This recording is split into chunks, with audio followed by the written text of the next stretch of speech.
welcome to our meet tonight. This is the first time we've ever streamed, so hello world. I don't know if we'll get any hits or not. So somebody say hi in the chat. The stream should be starting. I'm waiting for it. Oh, yeah. Should be up. Okay, so tonight we're reconvening because you guys are inside the vault of Bral, right? And you've ran into this bizarre host and his two servants. Cezo Buogi is his name, and remember he's an older-looking gentleman with some scars around his head here, this metal skull cap.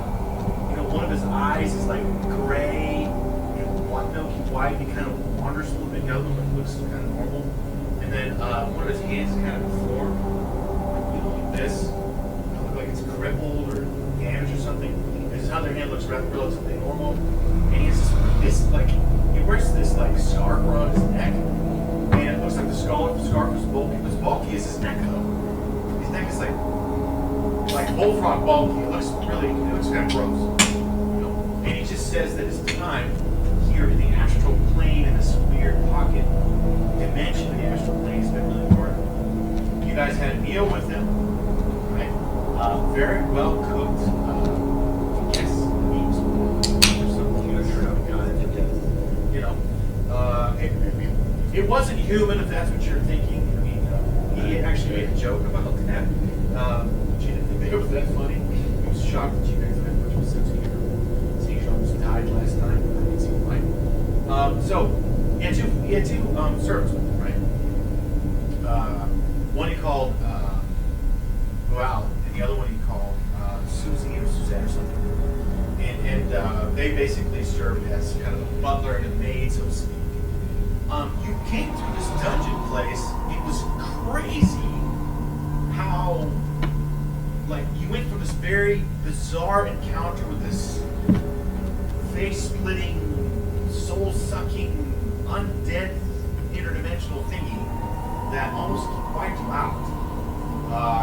And you barely escaped because somehow the traps that you narrowly avoided got kind of stuck open by this thing. It's a flint. It's one of its possessed things, flint.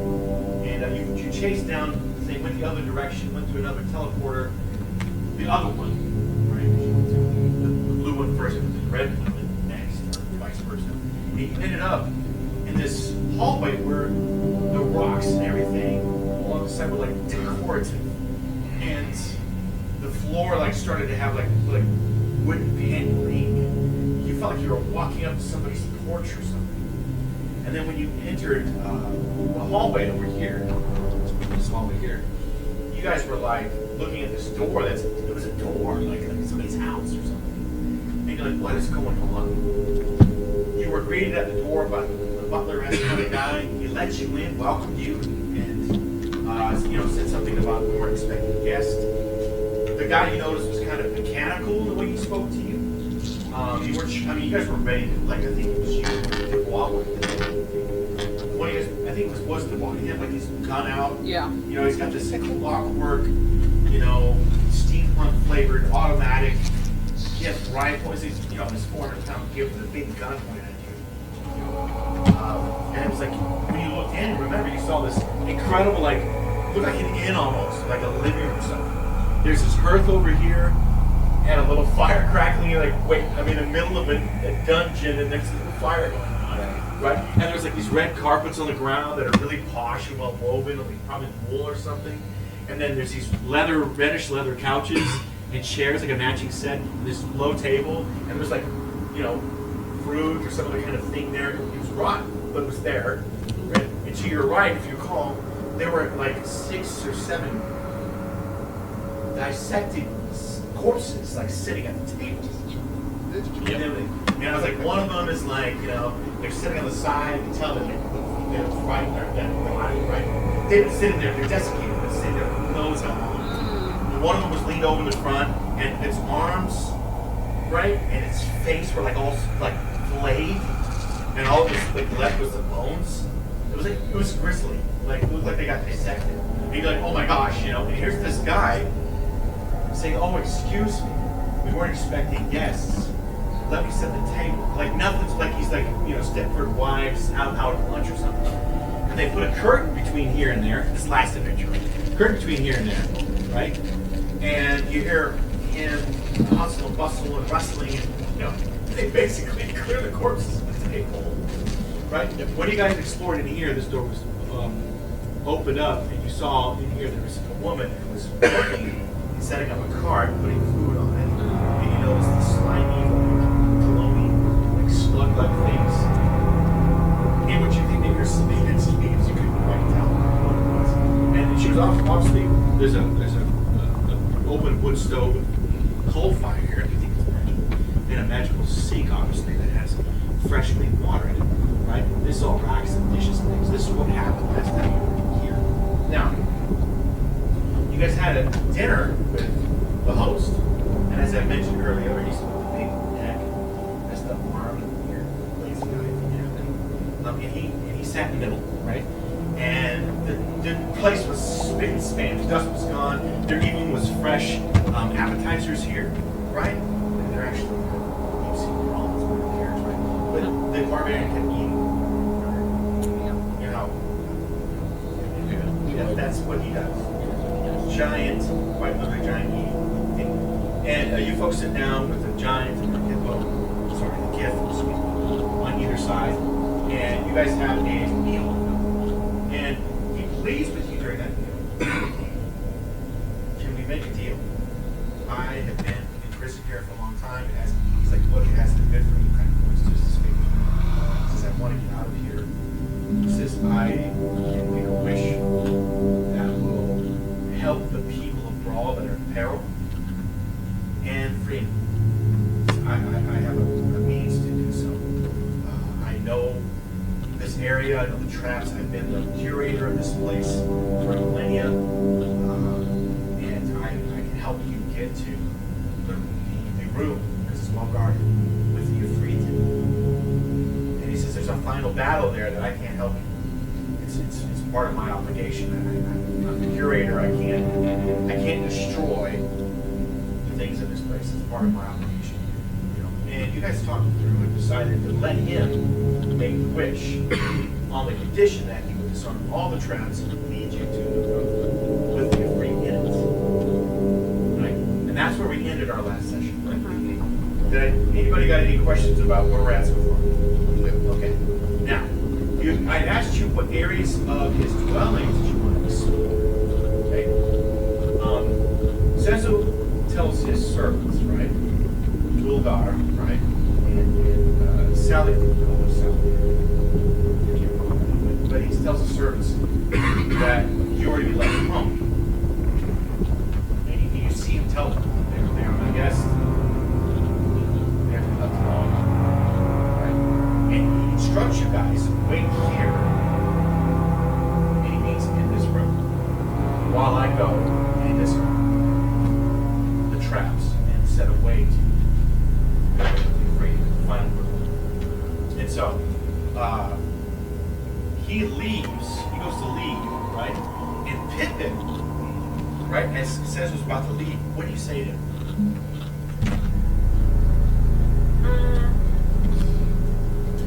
Wait, can I come with you? Okay, so, which one's Cezo? This one. Okay, Cezo, he stops here at this door. And he says to you, I would like you to come with me, but is dangerous. Me, that's fine. But if you really want to come. Yeah. Okay. So, your little friend is like,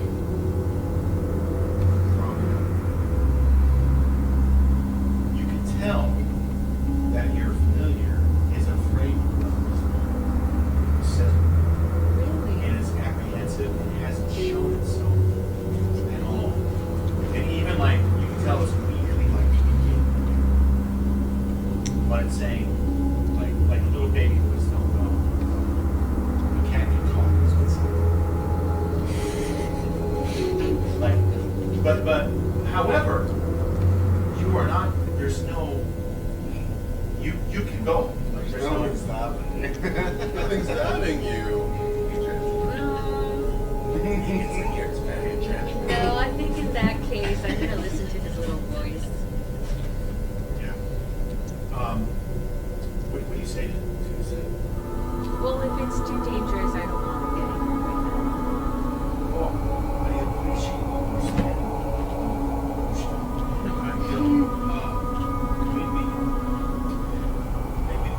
walks. You notice him walking a little bit, and then he stops walking, and the dude starts floating.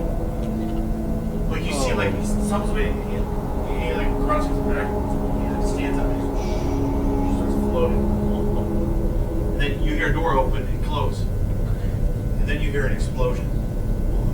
Yes, and the whole place shakes a little bit, and the logs in here like stubble a little bit, and then where are you at? Put yourself. Those are couches right there. Chair. When you're sitting in that chair, so Paladin's the chair falls over, the ground shakes with explosion. The logs on the left, they fall down. Remember, it's a big earthen log, right? Snap.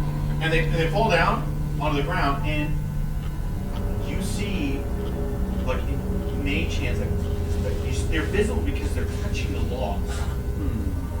And they pick the logs up and put them back into the earth. So obviously there's like some powerful magic, like mage hands that are contingents or something, that are keeping up the appearances of this in like, guys, if you look up, it's a vaulted ceiling, it's about 10 foot up, and there's artificial like torches and stuff that are hovering up there, and the light's like moderate, so it's not like bright. You feel like you're in a, it's super comfortable, like you could live here if you had to. Okay, so I've numbered each one of the rooms. You can go ahead and put Azariah, the Jedi, go ahead with the members as well, wherever they might be. Okay, so Right in the corner. where are we at here? So there are doors to the south. There's the door towards the kitchen area here towards the north. Towards me is north. Towards Jetchi is south. Got it? Yep. Okay, so the doors that are marked number 6 and number 7, those doors are ornate, obviously interior doors, okay? They're made of some kind of wood, you're not quite sure, right? But it's ornate, and there's like panels on them, there's like 8 panel doors. There's a hinge is like a button to push and pull. They both pull out, right out towards the wall. Makes sense. So out towards the wall. There's paintings and stuff on the wall. Most of them look like paintings of there's paintings of the family, one family portrait maybe. There's big scene of a river with little hamlet houses in the background. There's a scene of like some regal looking person, like doesn't look anything like the guy, but it's a regal looking guy holding a sword, like looking all intense. Like there's all kinds of. It's really cool. It's really well decorated. You can tell this guy really cares about it. Okay, so again, what's your plan here? What are you gonna do? I know since she was applying to go and let's split the party. We're not going to split the party tonight for a couple of reasons. But we are, like if there's any, what I basically want to give you guys a chance to do is, whatever room you picked, you're going to lead the dialogue for. Does that make sense? Yes. Okay, but now you're all in this dining/living room area of Cezo Buogi's. So my question is, where are you going to go next? I know, right?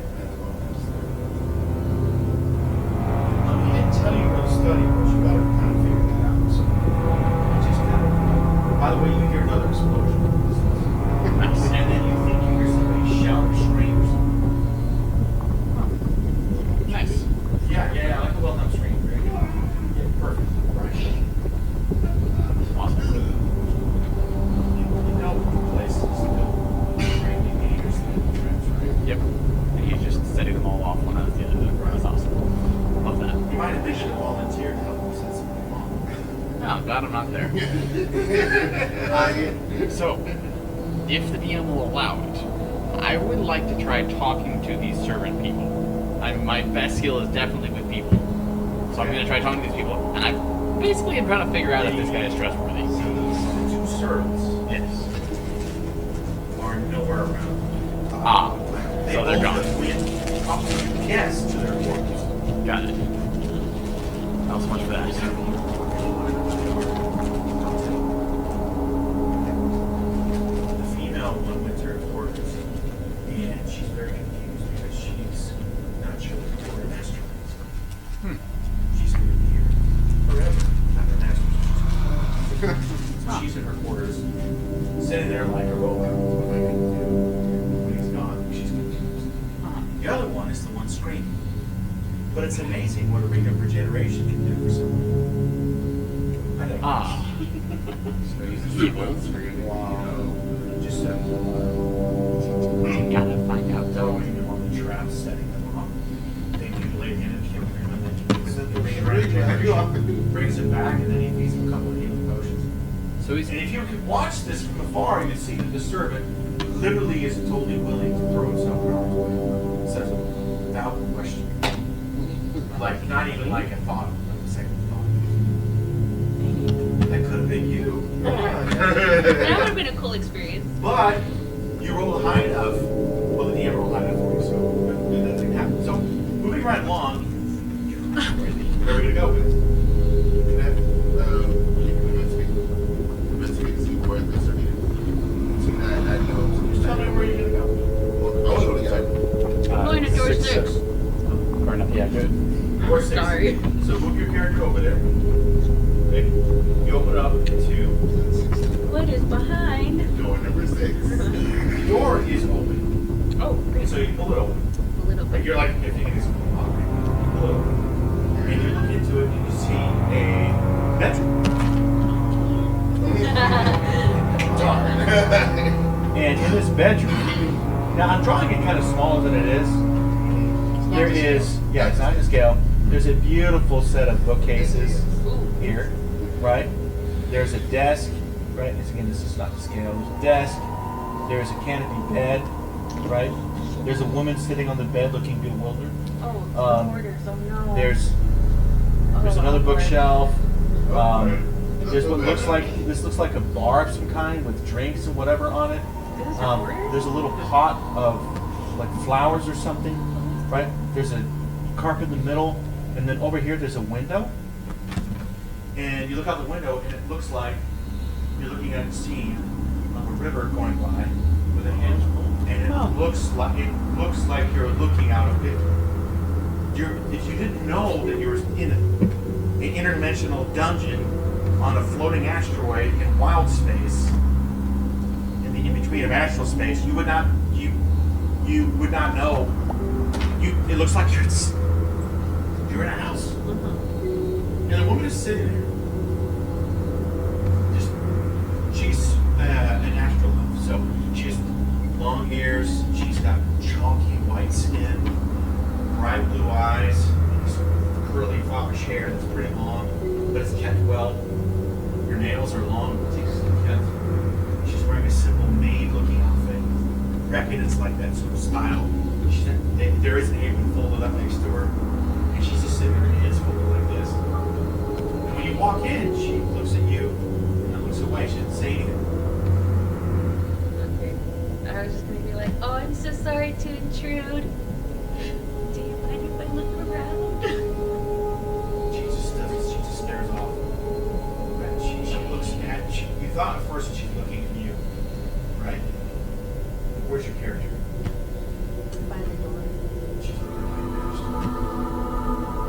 And that's what you see. She's staring longingly out the window to whatever it is you can see. Obviously, either this is some kind of illusion or portal or something, but it's a wind. It's a wind thing. She's just looking out the window. She's not saying anything. Okay. So, you need to roll, okay? So, tell me what you look at first. I want to go straight to the bookshelves. Okay. You walk up to the bookshelf. So when you get close to the bookshelf, you feel a little like churn, like your stomach like flips a little bit. And all of a sudden, the bookshelf goes upward, right? And outward, and it's like the roof just got bigger all of a sudden.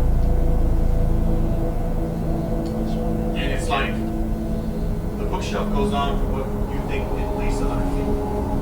And it's like it's warped and you can look at the bookshelf. This is basically a wall.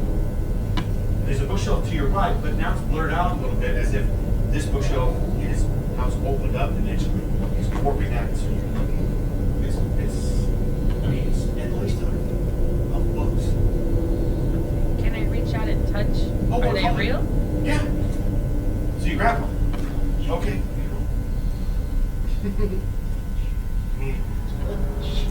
Because if this library just expanded, I would be right here. So you grab one. Okay.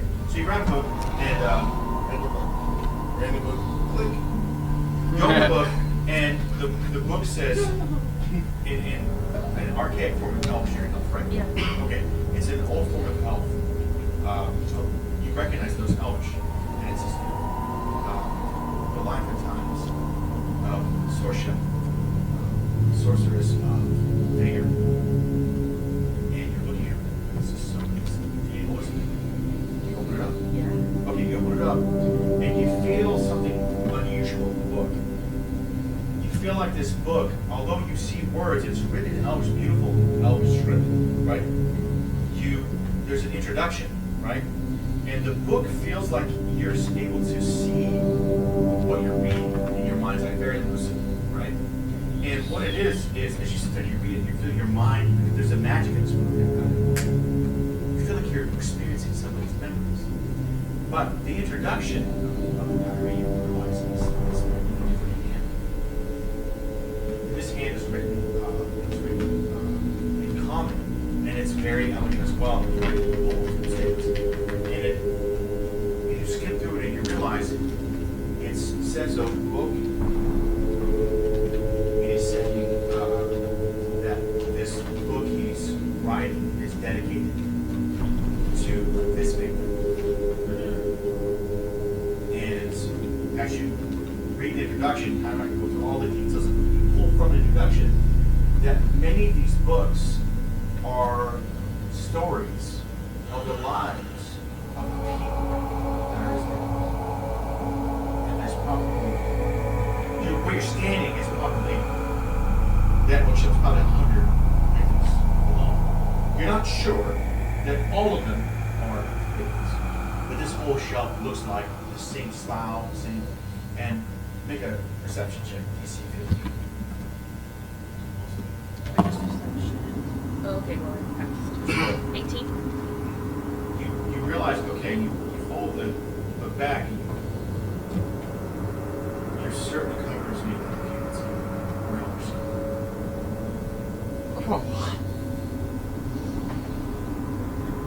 But, which explains why when you touch the book, the experiences, the memories of the person that's in it. This person lived about 300 years ago in a crystal sphere called Vader, commonly known in our vernacular rock realms. And she was a second generation student of the Street Sage. She got into wild space, piracy, so she was not a good character. Selfish, kind of adventurous type, gracious. She didn't have a forlorn love that she was trying to figure out. She had a child that was strange. She had life. And it's compelling. It's hard to put it down. Right? And as you get to the end of it, and yes, says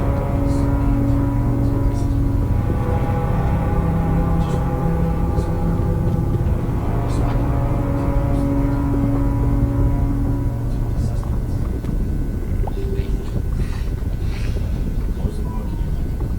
It's jarring. Now you're not feeling any energy. You realize you're up this skin.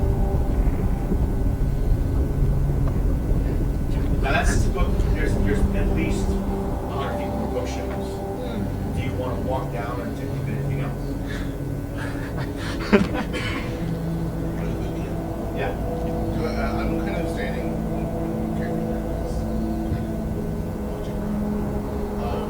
In visual action, but understanding information. Is there anything? Oh yeah. 100%. You notice from your side eye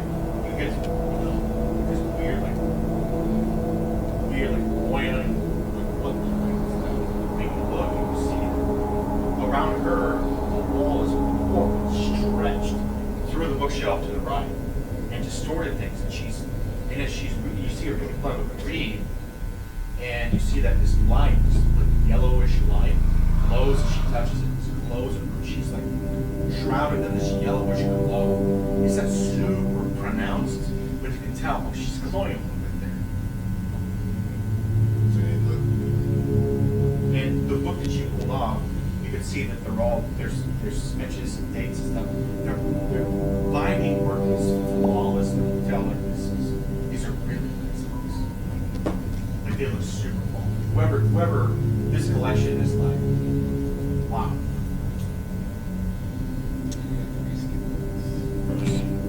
You were saying how you could notice that a certain word could look the same. I think she does want to look to see if there's any other type of work. So she will go down the. Okay, you go down probably 4 shelves of the type of book. Yeah. Not noticing any significant variances. We do see a couple of look darker or whatever, and you want to okay. Try one that's darker, and you read it in the same introduction, almost the exact same words, right? This one is a Bral magic user, and that magic user was a dwelling in the Underdark and his mind players slaughtered his troops, stole their ship and compass, and then became spellbound. That's how he ended spend spell on these things. And they were naked pirates in piracy. Made the home of the Bral, the previous prince. And you know, again, this all happened very quickly. You're like, you know, and you realize, you know, and he, you know, again, say, you know, letter, little note of gratitude. And you close this, and you realize the reason it's darker colored, but it's black color, is because the skin drowns. My face so comfortable. You're like,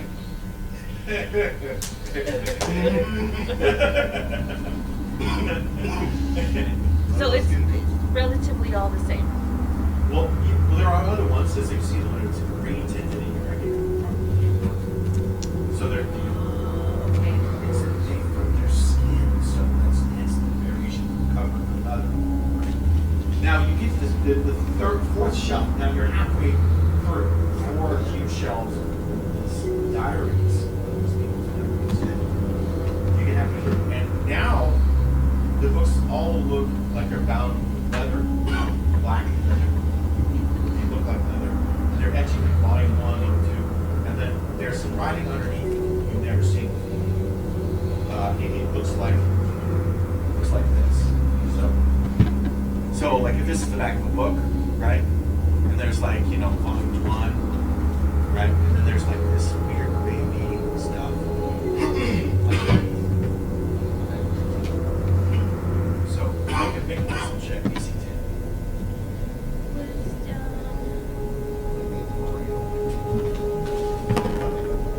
Okay. You reckon that comprehend languages would probably be really useful. Do you have that spell? I don't have it. I have it as a ritual. Oh, I think. Or whatever you Anything. You have it as a ritual. Great. I'll take it, yes. 10 minutes, I think. Can I just say it's very much worth it? Oh, okay. I gave you a wisdom roll because I think your character, and then would be like, because you pull these books out and you open it, and it's page after page of this wavy stuff. Got it. And you're like, it is eloquent, like calligraph-like, and super fine lines. It's like, right? And you feel the same kind of pull that you felt when you touched the other books, but it's alien, and you can't connect. Okay. And you think, okay, comprehend languages. So she comes out and says, anybody know how to, you got one of these books, maybe you grab a couple, I don't know. Anybody know comprehend languages? Yep. Please help translate. Okay. Alright. So I take one of those books, pull out my spell book, and start doing my thing. He's doing his ritual. Okay. Okay. So, you guys have anything you want to ask Pippin? I'm going to assume she relayed things to you. So everything that you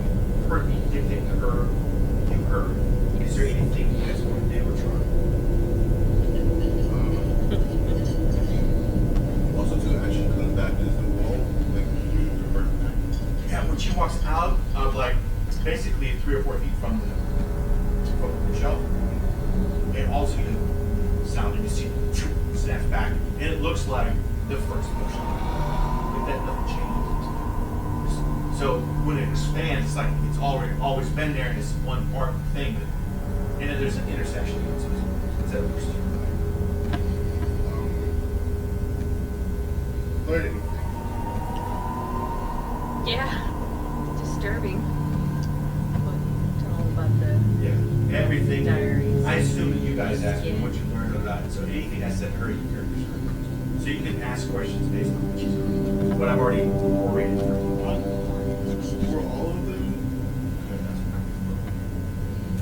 Or did you? I can speak common now. Do all of them have like some kind of parrying background? I only read a few, but from the few that I did, yeah. They all were able to spell jam. Yeah, English. So all of them were able to spell jam. That's the thing that we noticed. No, not piracy. So No. piracy was the two who happened to pick for pirates.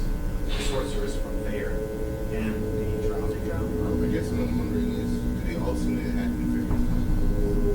It's kind of weird if they're all. You could spend the next 8 minutes reading a bunch. I wouldn't know if all their I use mine to fight You're detecting I mean, you really need to detect. I mean, I can tell you I that mean, there's some evil going on here. It's okay. I mean, no, I'm just making sure where's the evil. There coming is from. a Okay. object on the table, the desk object that has a faint. This is the desk. There's actually a on that desk. Can you put Jedi? Yeah. Yeah, Jedi is standing over the desk and he's looking at this thing, and you see what's glowing is this orb, this pinkish, like magenta colored orb that's in this like bone claw. So those are things with burgers. With this metal plate. It's holding this orb like this, and in the orb is looks like a magenta gemstone, and there's like this faint writing. The Jedi's like, and he goes to pick it up, and as soon as he touches it, it disappears. Oh, Oh, snap. no! He disappears. I'm like, no. And you look at the gem, and now the gem just flashes with more magenta energy. And it was glowing earlier, like this magenta belt. Now it's not. Now it's like just plain, like kind of sphere with etching. By the way, on top of the desk is a thin sheet of vellum. That's good. Vellum. The sheet of vellum. And there's some big pages that have this squiggly, strange looking writing. What's vellum? Fine parchment made in version of skin Skin of what? cap. A cap. Skin of what? Of a cap. Sending a saying. It's skin. It's Probably sentient skin. Oh, not a cap. What's wrong with this guy? I know, what is it? You'll see some obviously something. But Yeah, you try being locked up. I'm good. But it doesn't work in progress. And you can see there's a book press. Like thread material on that desk, 2 big books. Right? And there's one being made in bronze. Just give it this time. Oh. And it's written. Okay. Copy and language takes Yay! You can comprehend languages, so read this stuff. Yep. She brought you a couple books to a shelf, and then this one we noticed that's being worked on. Which we guys how long does it last? An hour. Okay. Alright, so first of all, Jedi just disappeared. So is there anything on here that tells me how to get him back on the desk? Nothing obvious. The etching on the work, right, is says something like it's not this one. Oh, okay. But it says something about soul's prison or something like that. Soul prison. So it's some kind of gem that holds the soul. Okay. Terrifying. Nice. I don't by any chance know anything about that. Do Do you I? have any arcane knowledge? Like, I mean, Oh, she does. educational magic. I mean, I know magic. Sorry, what I mean to say is I have been for the educated. skill or the Oh, yes. feat. Arcana? You +8. okay? Roll. Get above 10. +6. Good above it. You're like, I'm not sure. Oh man! It obviously consumes Jen's things. It's something to do with the soul. I inspired her to try to do soul gem. Like, can I do that? Soul gem. Soul caliber. I mean, am I allowed to take a guess? Sure. I mean, I kind of rolled, but I didn't. Yep. You take a guess. It's a player. It's fine. Oh. How to get it back? Yeah, I have no idea. And I rolled a 7, so I don't know. No, it's okay. Postulate that's what this is about. So Ah. I mean, I'm not going to limit you by a roll. If you have a great idea and it's the right idea, fine. Yep, I know. I have no idea how to. We could break it, but that'd probably kill him. So, Not sure. awesome. Well, in as much as there's nothing useful here, I'm gonna go back to You this know, other there is a one. woman sitting on the bed. Right. I didn't And want to she's talk to very her. happy that none of you have talked to her. She's Oh. just be happy. I mean, she Nobody could talking to her at all. ignore me. So she's sitting there, looking at the humans. Well, When Jedi like got disappeared, she did like jump a little bit, but she went back. She's sitting. nice. Well, we might need some help here. So I could go back and try to read that thing, or I could talk to the lady. So I'm gonna try talking to the lady and Why don't see. you read the thing? Because you got your spell. Okay, So sure. just talk to her. Understood. Welcome to your ask. I welcome in a situation where it's obvious that she can't help you. She's not with you. No, I feel She's like, sitting down in the center of the bed. like basically Staring at different the feeling. window. And she's not, this person is not, you walking around this, No, she's jumped down. your character is a military, like, aware person. She's not presenting anything. And she pulled her apron. Sort of thing. Before he speaks, just do you know what happened to the road? Okay, Is that breathing sound the video? Is that breathing sound the video? It's background. Like said, persuasion? It didn't sound like it, but it looked like it was breathing. It's an easy 20. Yeah. Good luck. She is apparently not. It's like even though you stand over her, not even this. You stand over her and she's and all she does is lean a little bit so she can see out. Skinny man. Check on her here. See, you see. Okay, which one of these things here? The thing on the desk that's halfway baked or one of the bushes? One of the books you brought me. Okay. You open up the first book. I assume you just read it. Do it.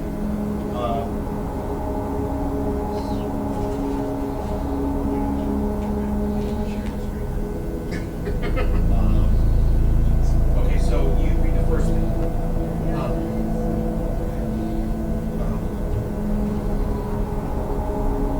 You good?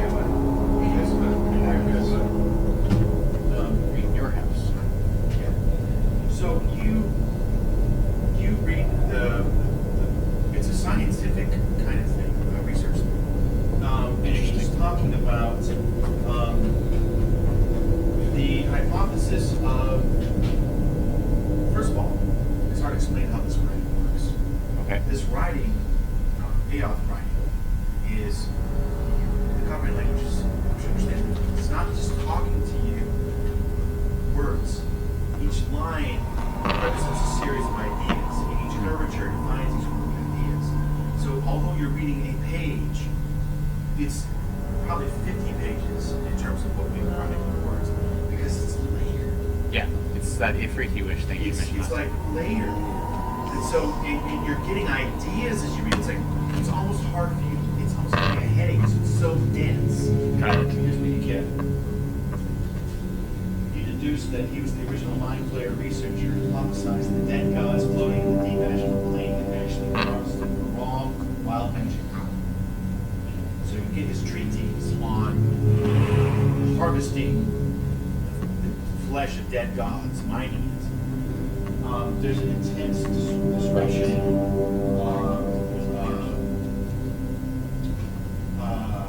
there's a whole the second book, the second page is about a tribe of thralls That demonstrated scientific acumen.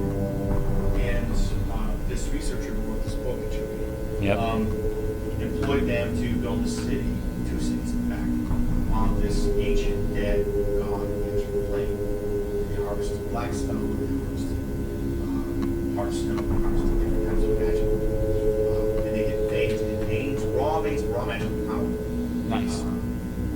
There's a you flip a few more pages through, and there's descriptions of how to channel magical energy into to turn it into mechanical energy.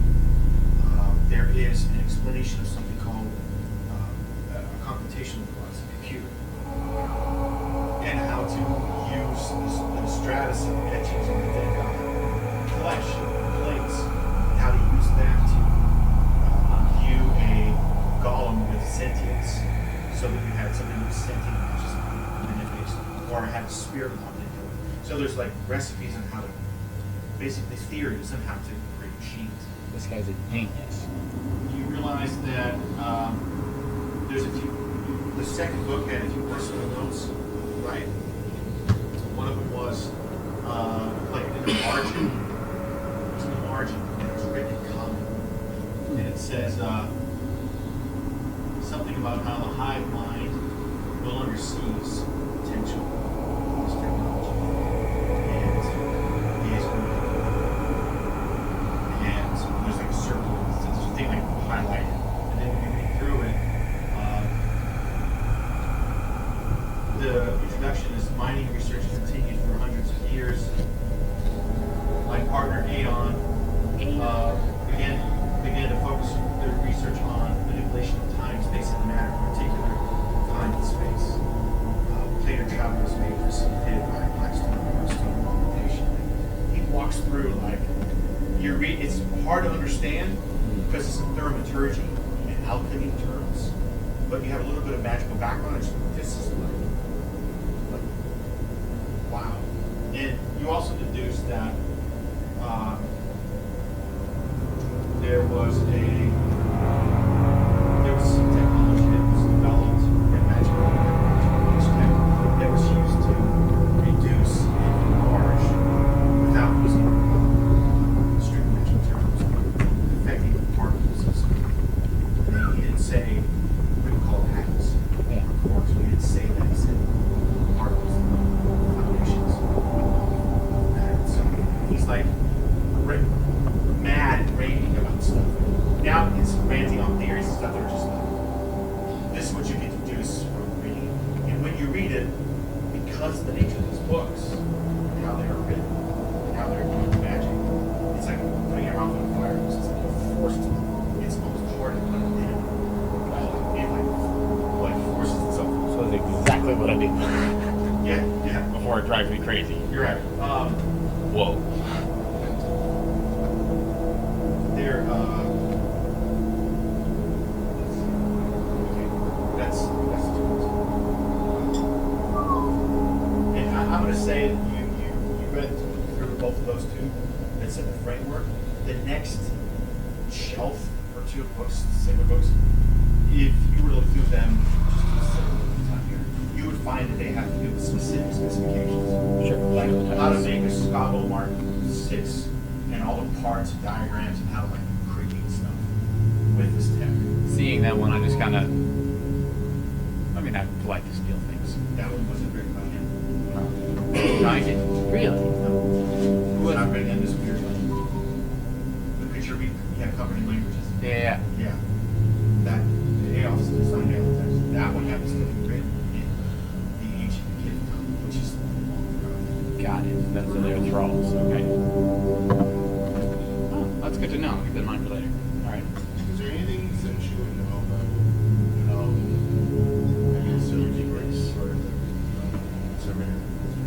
If it's like a trial based thing,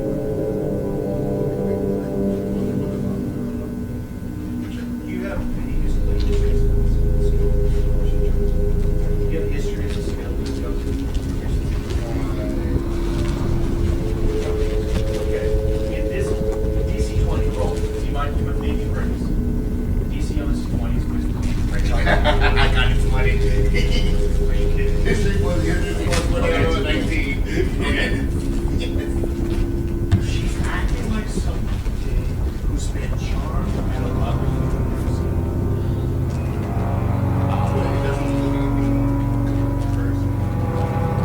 He doesn't say magical. It's like, you know, Stockholm syndrome kind of. Oh my goodness. But there's something happened to her.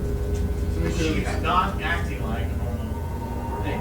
And here's another thing that you would know because you've been traveling the astral plane, even though you're new to it, you're groundlings. You would have figured this out. In this plane of existence, the astral plane, you don't feel them, but you can still feel them. Does that make sense? And yet there's this whole triage, food and everything. It's like it's a living quarters, but you don't even need food in the astral plane.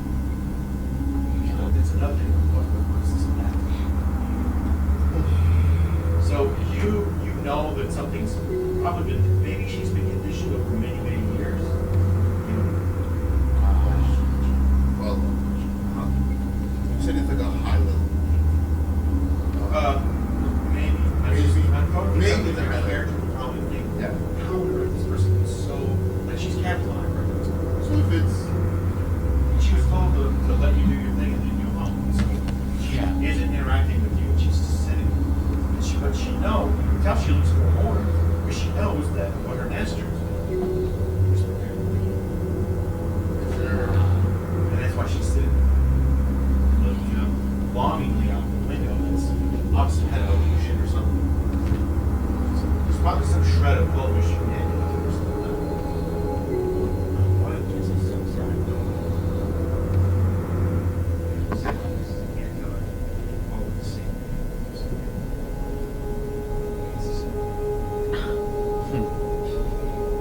She's like, oh my gosh, I'm gonna be depressed for 3 days. Thanks. I'm gonna need to go to church on Sunday. Could I try introducing with her? Oh, it's okay. Are you done reading books? There's nothing else to read as far as I know, right? Gotcha. There's that unfinished book on this. Yep.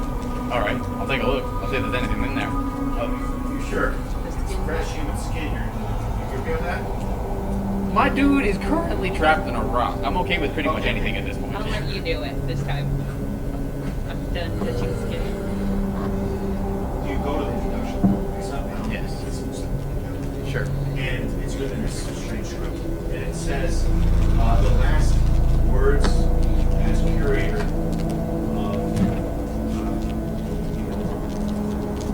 and it launches into the diatribe about being here for you. And it's a very emotional, personal treatise. It's like this is the last book I'm going to write. This is my last tale to tell. Whoever may find it. Sure. You learn his deepest regret is his betrayal of Aeon. He discovered that Aeon planned to shrink. He discovered that Aeon planned to shrink to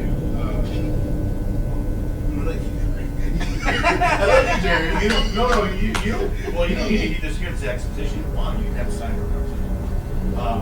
But he explained that he knew that Aaron was going to but when the Hive rejected him as a scientist and as an arcane researcher, he had no choice but allow him to flee instead of stopping him. And then when the Hive Mind found out that he had betrayed them, they imprisoned him here, gave him this charge to take over Bral. This has been his prison for, he thinks, 1,200 to 1,600 years. And he's venting about it. This thing. He's not done writing it yet. He says,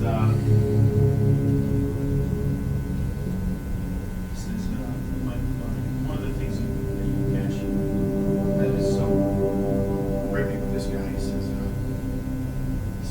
after something about after, considering all the lives that I've had through here and all the adventures and people that come to this world seeking like answers, riches, wealth. He said, I'm sick of it. He says, I just want to be human. That's all I want is to be human. All I want is to taste the water again. All I want to do is feel the sun on my skin again. I miss being human. My deepest regret is becoming more of a Hive. So that's where he's at, and then it's like he got interrupted. Because the next sentence was like something about, saying something about servants, and the next batch of adventures that comes through here, and it's, now remember, it's a line, right? Yeah. So it's like 4 incomplete ideas, very complete. Got it. Dot, dot, dot. And you're like, oh my gosh. And right now you have a really intense headache. And that magic is like totally been maxed out. You know what I'm talking about? Like that. Yes. To read this text, Angus' text is like super hard. Yep. Yeah. Whatever that material is currently on fire. Got it. All right. Okay. Of course, I related to everybody. Roll the C. 15 intelligence check. Does the comprehend language tell him what language? He knows his native, but A off, but he has I rolled a die. I got D. What was the con? You say Constitution? No. Yeah. Some sort for sure. Double checking. Yes, supposed to. So you realize that this book, you read one of those. I read the 2 treatises and I read this new one on the thing. When she explains to you, she touches these books and she, I heard her explain to you that she was literally feeling the memories that she went through. She was touching the skin. You figure out by reading this and sitting down at this place and reading through this, Yeah. that this orb captures the soul of someone and transfers it. Dang it. That's what this is for, is to take somebody's essence. So the essence of Jedi's is this thing. Okay. That's all you know. You recognize, you're not sure how it goes from here to here, or what, you're not sure how that works. But you reckon that Dang it. orb holds the essence of someone. And you're not sure why it's black right now, you're not sure its essence. This game is supposed to be like, Okay. you know, Try shooting magic at it. It's better than even chance of deleting the hard drive or whatever something. So did you Yeah. next? You try to talk to her and she's still coming. Yeah, what I wanted to do, crazy, is I mean, I want something out of this. Who's going to carry the war that is the essence of Jedi? Not me, I'm trying to figure out. Okay, go ahead. Yeah. You got it? Sure. Put it on your character sheet. Yes, sir. It's probably done. I don't want to do anything. It's something.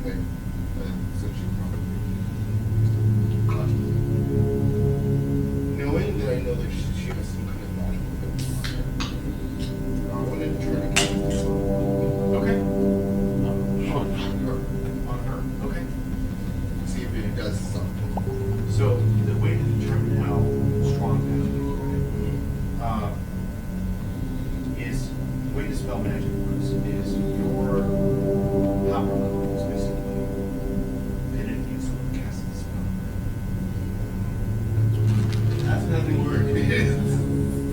Because I'm only what level 10. Let's see what the see them kids built the spell magic. Yeah, I did a minute ago.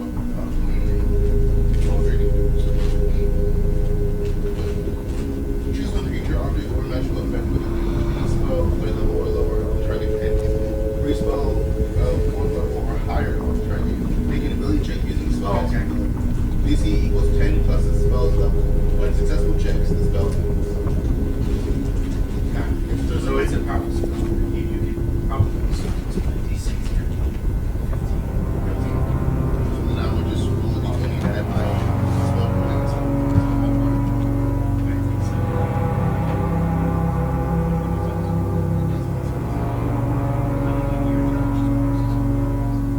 So intelligent and my spell or just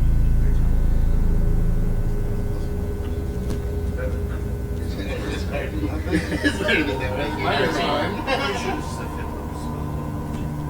It might be cool. We do roll first. You suggest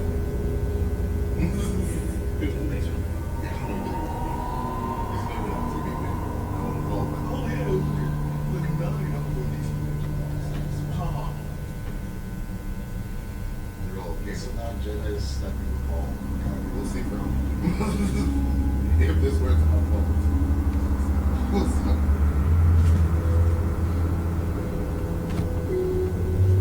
Yeah, it's not much worse. Ah. So, roll. So it makes easy. It's 10. It's Nat 20. Or 21. okay, so you cast this spell magic, and she's sitting there, and then you see her she fairy dust things.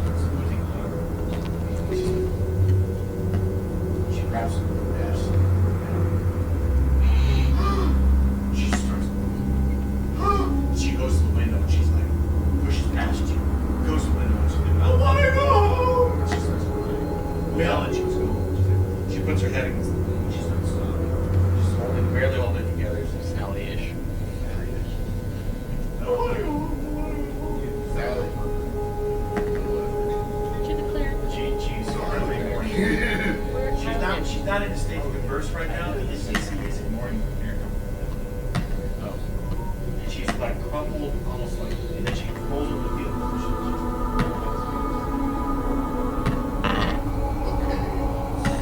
You just broke a spell that she's been under for so long. Like, she's like all the emotions she's stuck, all the stuff she's had to seals and she's gonna do. Like, all that trauma is now landing on this place. Give her a moment. I'm starting to get a little hint of something. She's like, Yeah. I don't think we can let this guy make them Effreti's wish.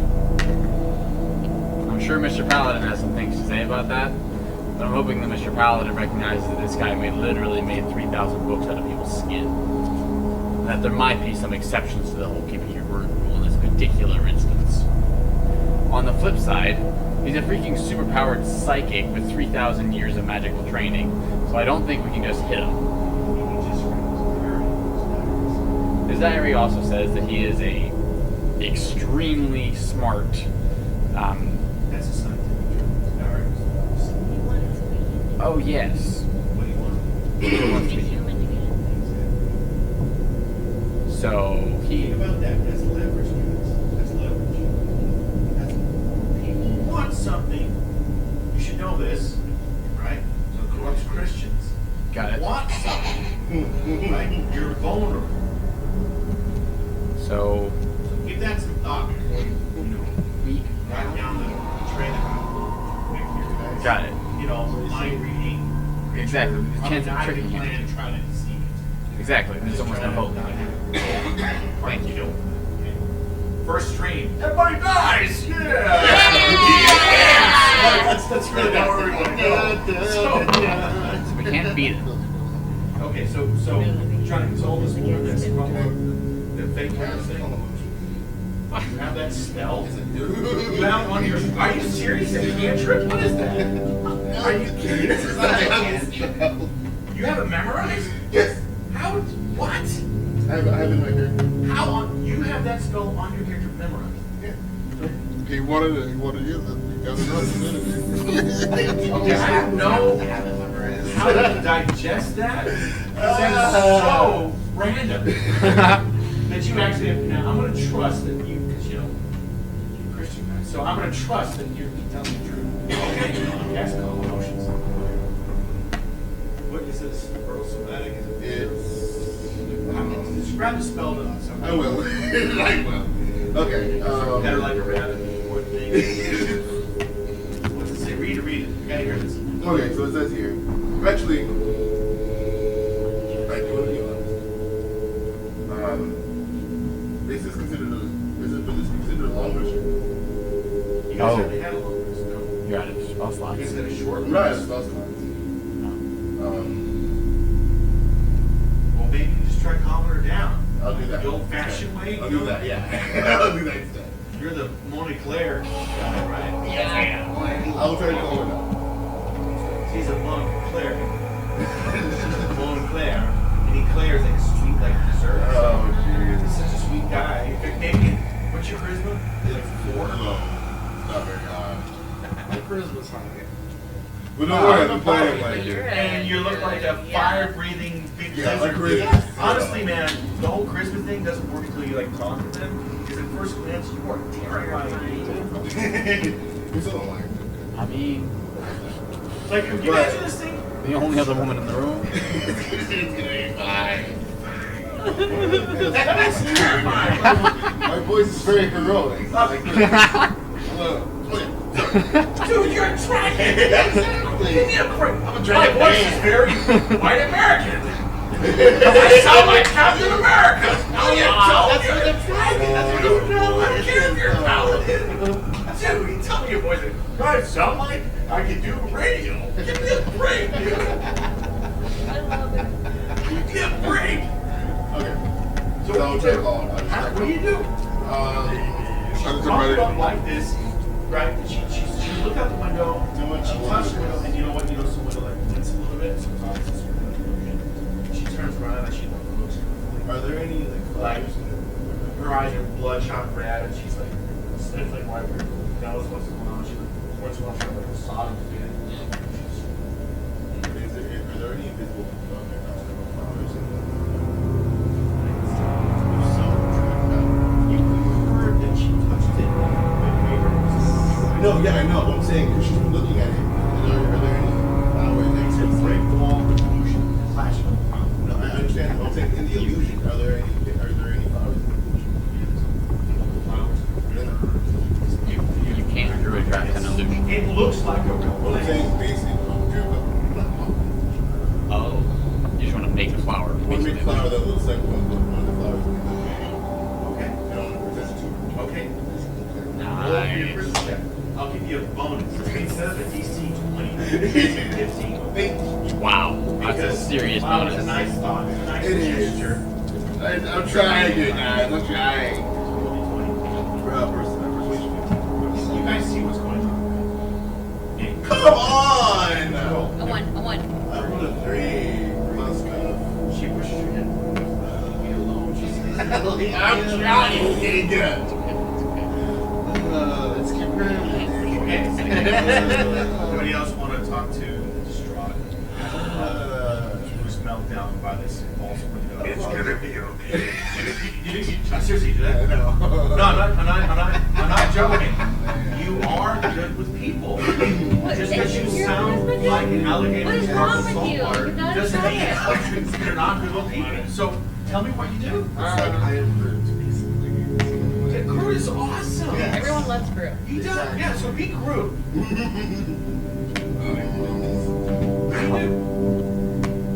It's okay. You roll d20. Fine. D6 DC 20. Mr. Howard. My You use charisma. charisma and you get a bonus. Saving throw charisma. Yeah, add your charisma bonus to this throw. What is that? Oh, God. They know it again. So it's a one. That's a lie. Yeah. But my charisma. Oh my god! Thank you, Mr. Cooper. Okay. When you approach her, you crouch down, you're trying to sink down to her level. And she's sitting there, and she looks up, and for a second you guys lock eyes, and she just looks absolutely terrified. She's like, no, no!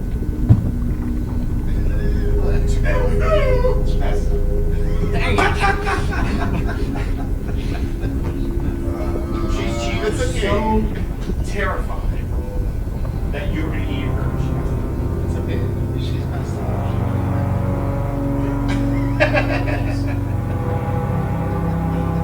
David, worse. please tell me you have answers. Last I saw, Jedi disappeared in the orb.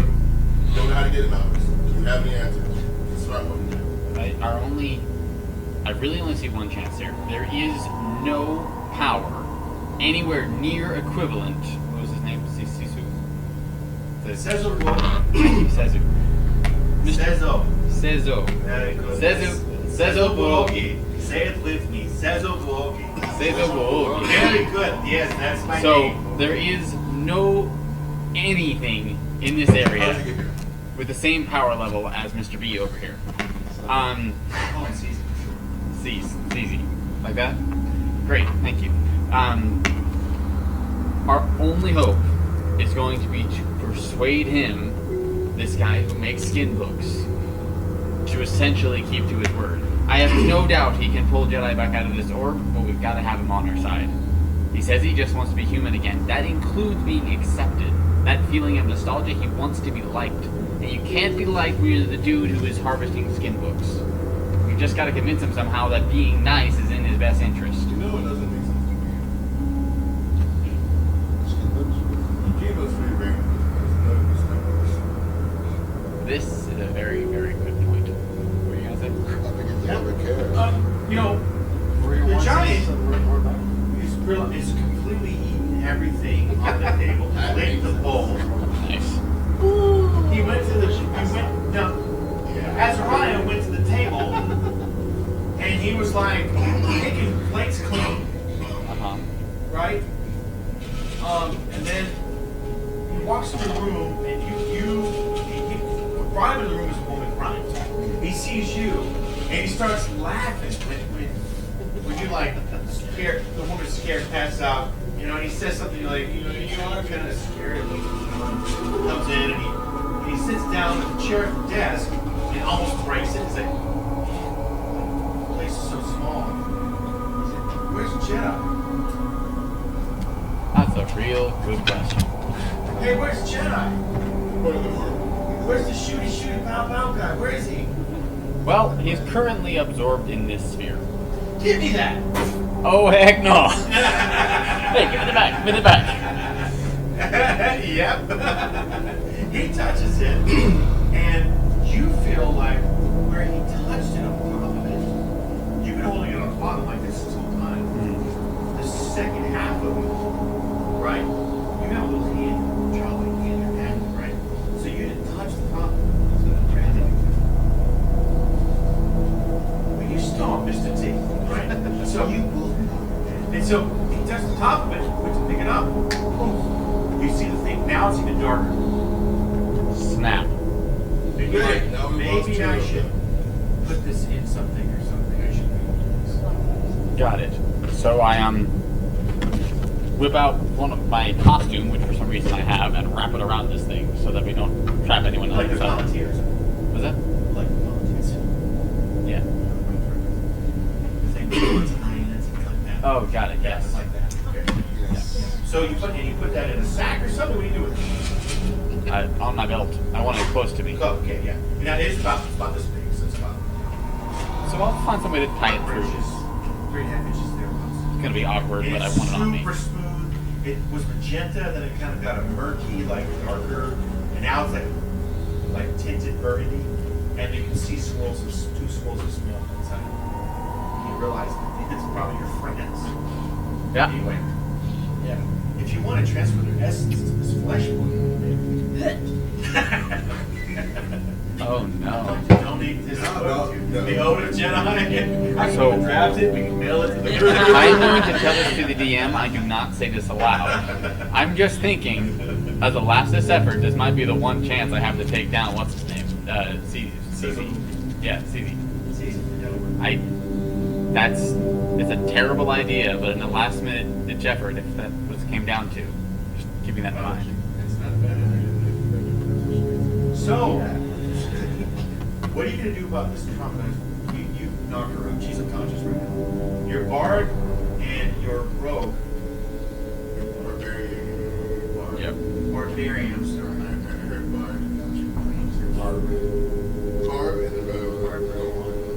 They are in a sphere that holds souls. Yeah. So it's him. No, but there is a bar on the northern wall. So, you know, you want to have some water or something. I think that's what Nice. We can also check out the other doors. that is. You could. Okay. Good idea. So you guys head, what is that, eastward? And you're going to check out door number 7? Okay. Are you opening that door? He is, I guess he is. You just open the door, try We all just ditch them. How's it going? Can you Close the door open. put the lady on the bed by the time she wakes up? Lady on bed. Thank Okay, you. So you have him. Yeah. This skinny. Oh gosh. So she wakes up. He wakes her up. She wakes up, and she's like freaking out. What? She rolls a 3. You're also fine. Okay, she's drunk because she literally happened. And she looks like she's trying to punch you. She hits you a few times. She hits your armor. Ding, ding, ding, ding. She's flailing like fight or flight. She's freaking out. And you want initiative, but she looks like she's gonna try to punch you, kick you, maybe ride you. She's freaking out. I try to calm her down. Okay, so she swings at you twice. She managed to hit you twice. Okay. And she's very strong. Oh. She does 8, 16 points of damage. Holy She- cow. She like, Crap out. boom, boom, and you see her hands like they turn like this white color when she strikes you. Right? Oh yeah. Murder buddy. Oh, snap. There's bodyguards now. They both want to fight. There's one. Come on, you've seen all the bar, right? No. No, you just watch it. Okay. There's one of them. Yeah, it's really good. So you realize this woman is extremely good at fighting, like, and she gets in a stance, and she looks like terrified. What do you do?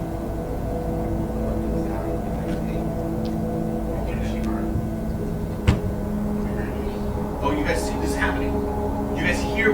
She hears ah, and you hear him run a couple times, and you hear the clank of his weapons. If it matters, I got a 19. Okay. You went initiative. So what do you tell her? She's ready to kick you or something. And her hands are this white, like, glow. She guys look like they're made of, like, diamonds. And she looks terrible. Drop your weapons. What do you say? Hey, I need more arm. Okay, make a charisma check. Easy. Okay. Just no one, that'll be fine. Was that 6? Plus, I have plus 12 for charisma. Oh, goodness, great. Plus 12. Yeah. What? Like your voice comes out like Listen, imagine like James Earl Jones. I was like, did she It's just like fall in this love? deep resonating. Like this resonant, like the whole room fills with a resonation in your voice, and it's like this soothing, like growl, like it's like almost, it's a growl that's almost like a purr at the end of it, and she's like, where am I? Where am I? What's going on? I thought you were going to eat me. And she's saying this in Elvish, by the way, right? And she's like, I thought you were going to eat me. And where am I? What is? Oh yeah. Oh yeah. She's like, oh yeah. I'm in this place. What year is it? Can somebody tell me what year it Do you know is? what year it is? You don't know. It's 2023. You guys tell her what year it is. Yeah. Our character's It's actually 323. Yeah, our character's. Oh. The realm that you're in, this is our 2020, 2300. Oh. No. It is after Cataclysm was something you guys actually did first. Remember the desert? Yes. Yeah, that happened 300 years ago. You guys actually did that. Everybody knows it's serious, but at the end of the day, So what would 323. What would it be called now then? It's AC for no reason. After Cataclysm. Yep. Okay. So, but it's still that year, even though you reverse that situation. That's Got it. reset, but it's still been 300 years since then. Okay, so what are you telling them? Yeah. It's 323. I've been here for 600 years. She lets her guard down and she relaxes. Yeah, because I didn't have the brand there yet. I took the dark. I'm assuming you secured the combat as soon as possible. Yes. Oh, yeah. Okay. Sure. Make it with intelligence. And then you do with very intelligence. Let me know what you DC's to call. For me. Wisdom. Yeah.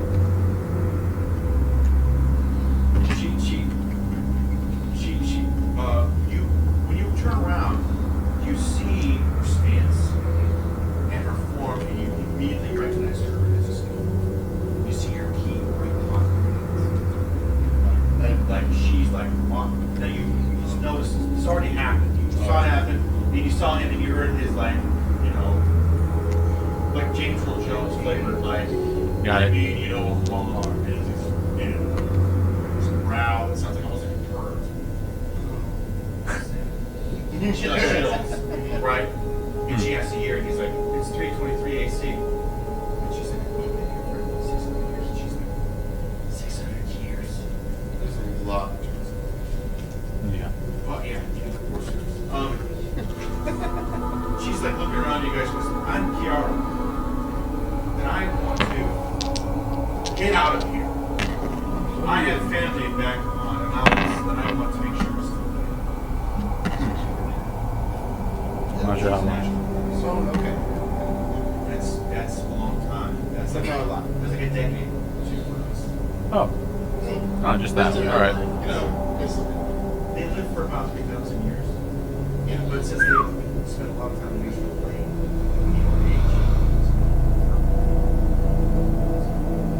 Fascinating. yeah. So she wants to join your party. Okay. Yeah. With that. Yeah, we're good. Yeah, let's get out of here together. Good. That's great.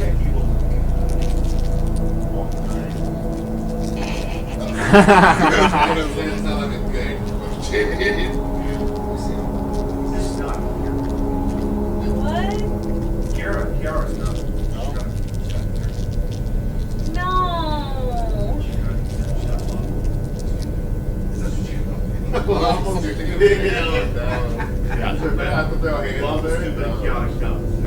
Chaotic. Yeah, she's like. Until the end of your next year. Well, yeah. This is not. So already felt like mine. She's wounded. She's desperate. She wants to get out of here. She's not. She's not a here. Got it. This is not somebody. You gotta wonder why she's being faced with those things. The trauma she's feeling obviously is because she's trapped in dreams. She faces That's what trumped. Okay. Yeah. But she definitely wants to. Great. Love it. Great. Yeah. So she's a function of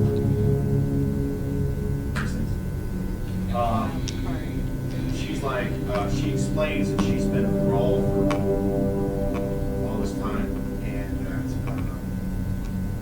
because Cezo is no longer connected to the Hive, his size and weight, but his magic is unbelievably powerful, and he just cast dominate on her. Great. It's because she's already conquered by the spell. She's just and what she did was only torture. He's very pragmatic. She explains that he's extremely pragmatic, and he's obsessed with becoming evil, like obsessed. And she said, I don't even want to describe what he's very obsessed. She says. You changed the deal, basically. What deal? You made a deal with him? She looks concerned. Oh. Well, yes, we did. She asked for the name. You guys explained the nature of the deal we told you. Yeah. Why Yes. not? You're gonna let him have the wish. Yeah. That was our thought. Sure, you can't. Why not? You can't trust him. Why not? He said. She looks at him. And goes, are you guys stupid? We don't- She got getting incredulous and she's offended, and she don't agree with him. We don't know Okay. anything about him, so we kind of do I get that he's totally evil. Will he keep his word? I don't think so. Okay. Fair enough. Well, then that closes that last hope. We have to do something else. We have to persuade him. I'm guessing we probably can't beat him, given the fact that he's had you in his thrall for 600 years. Oh, he just got me and Tomato came in here. You know what? Our party was just a bunch of losers. They couldn't carry the weight. We had taken out my traps, we were careless. Everything fell on me and Timaeus, and we had to handle business. And he just surprised us. That's trapped. Very confident. Got it. All right. What did you do there? Same way you did. Spell check. I'm an astrologist. You guys must be groundlings or something. Well, not you. She looks like you. Are they groundlings? Your character would know that these people have no experience spell jamming. They're like totally green, and you'd be like, how are you respond? Yeah, you grunt or whatever. Or maybe you'd say something fantastically charismatic. I don't know. Dubois would do. My guess is he would grunt. At the end of the day, you have any questions for her? What was your purpose for living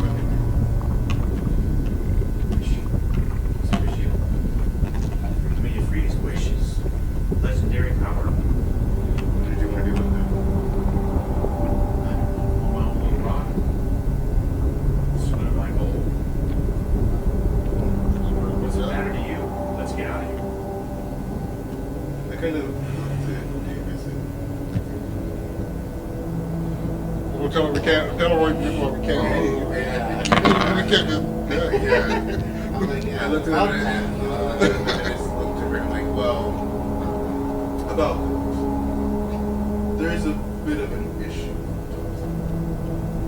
And you guys explain her. Yeah. Action is happening. Yeah. She's like expletives in frustration. She's like, so you're here to use a wish for that, huh? Basically, yeah. You think? Why don't we just teleport off this rock? Let it rock. Well, you see, that ego.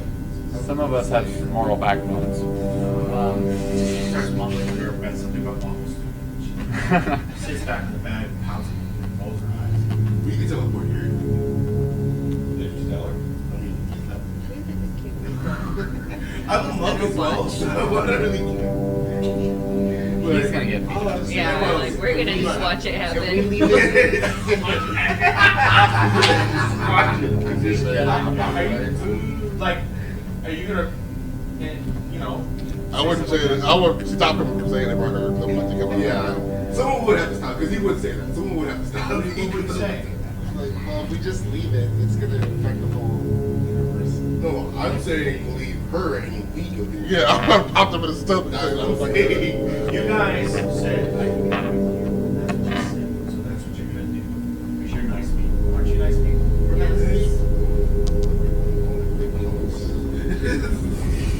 One of those. I'm a military. Look, I'm done talking. Can we just keep moving or something? That's where she's at. She's like, you understand clearly, look, this NPC wants to get out of here more than anything. This has been her Is there prison. any- She's been brainwashed sometimes, like she's been on autopilot, not controlling her own body. Like she's wanted to go home, back to her river or whatever. She's had that deceptive photo to charm her. After, This is something to get out of here. after she have a way to stop it with. Kiara? Here. Kiara, is there anything in this manner that we can use as a powerful weapon to help us? You made an agreement with him, right? Yeah. He's probably gonna write the mission A on. Plan. That's what he told us. He wants to get out of here.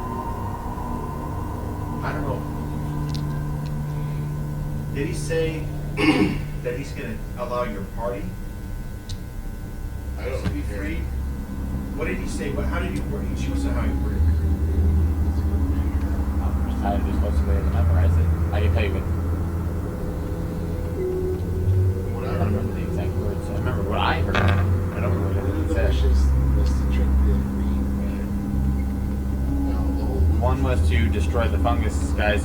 No, he said he wanted to restore the rock of Bral to the state it was before. Before he was Yes, and to get out himself. Yeah, exactly. Although we have our own way out, don't we? we do have the hard stuff that allows you to do Oh no.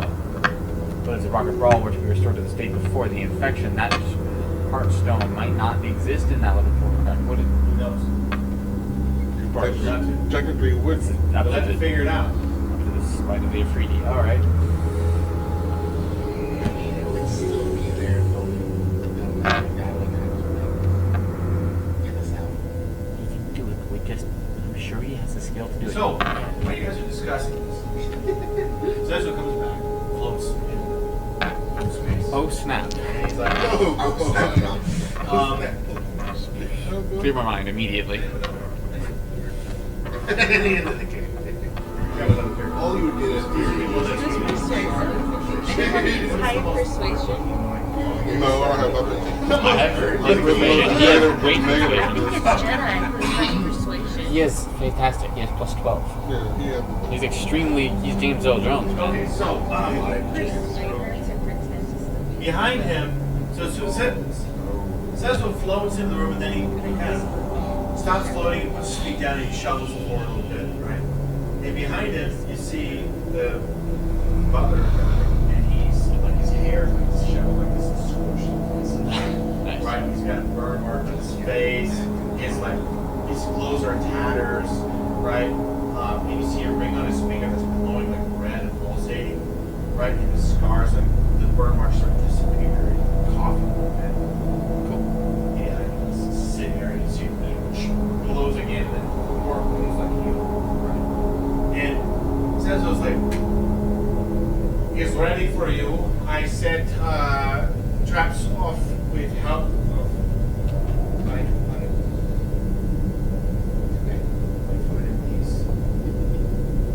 he's wonderful volunteer.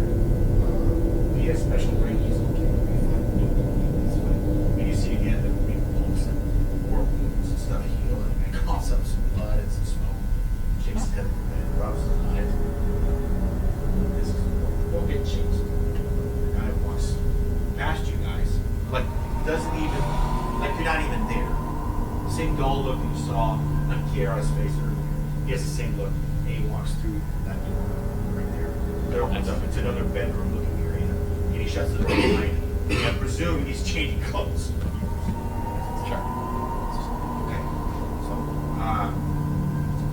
we have to go through a trial of mirrors. I can't. What? Why you have that? Why you have that? What are you doing with that? Oh, this thing? Somebody dropped it Did there. somebody touch this? Yes, he dropped it there. He's like, looks really disappointed. He grunts. Okay. He floats over to the table. Pulls out a sheet of film. It has this kind of writing on it. You see some of it like lift off the page and turn into like gold dust, lights. Sam, this is weird. Quill cookies.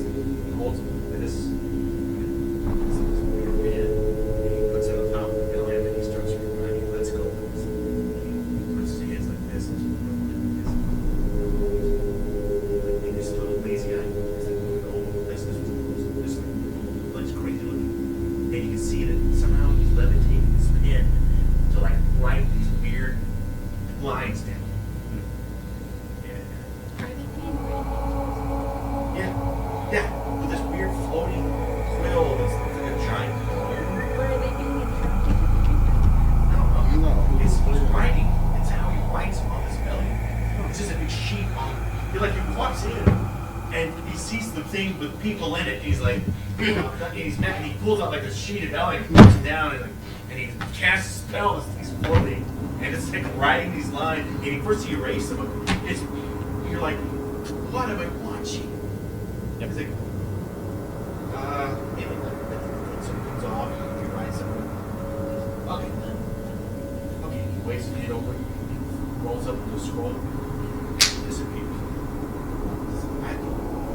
I will reward that you wish, because you people can't. I told you, I trapped some things, you won't listen to me. And he looks at Kiara, who's like trying to kind of like, I know, I beat mine already. I know. Stop acting. You want to come? I know. Is she part of the party? Yeah. Okay, so Mish's party goes back to normal after, okay? Okay. Nobody trapped here. Great.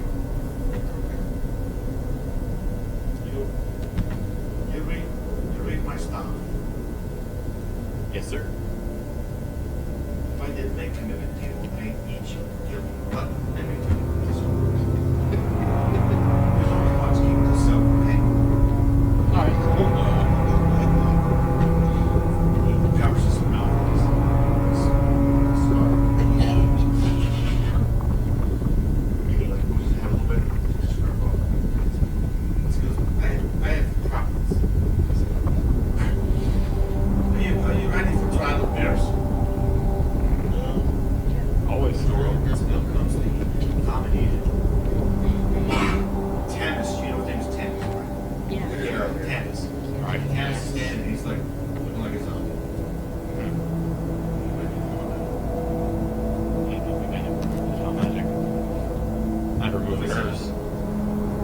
They don't have that body. I would. I don't have any. My problem is I do, but I don't. Can we take him with us? You ask something. Yeah. You say something. Yeah, I think. Yes, say something. Yeah. Why? You talk, I didn't think you talked. You want to take him? Why you want to take him? He's useless. Why not? He has the Now you see, regenerating. how you feel behind you. You're standing behind you. She's rage.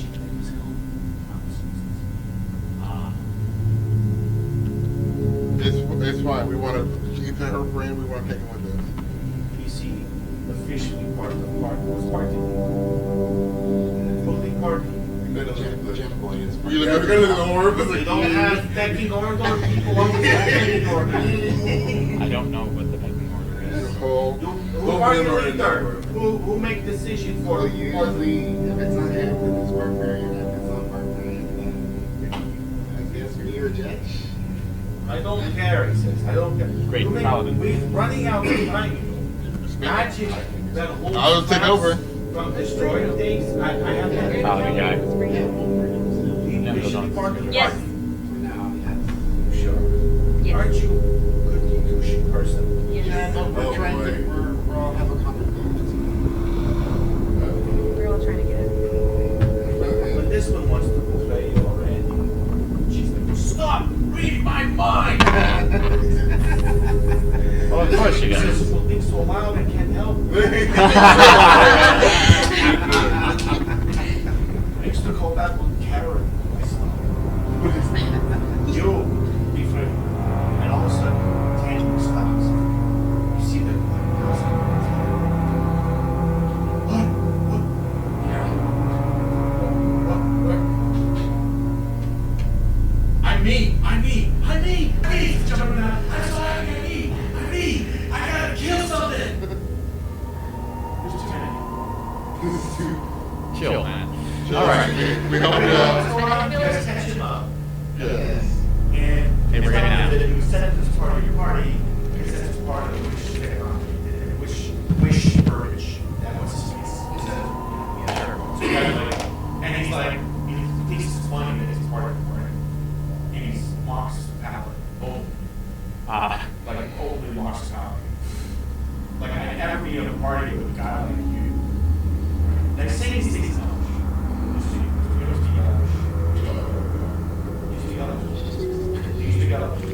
I do the next 20 minutes. Yeah, actually, they're both making these very inappropriate jokes about Paladin, and they're talking in elves that nobody understands. But they reckon that even if something they understand, they can care less. And Got you're it. having a hard time laughing. He's not laughing about that. She's not laughing about that. She's not about that. But the two of them, obviously, you realize they're both just and they're catching what they're gonna do. It's not murder a bunch of people. It's not although they are not, just say again, good characters. It doesn't mean they're not human. You know what I'm saying? Yeah. That's facts. So you arrive at this door. He says, I warp space. Next door is trial of mirrors. So what this means is one of you must decide to be the trial participant, and then you have to defeat yourself. Oh. Then then you're dead. If you succeed, then the corridors will open to find you.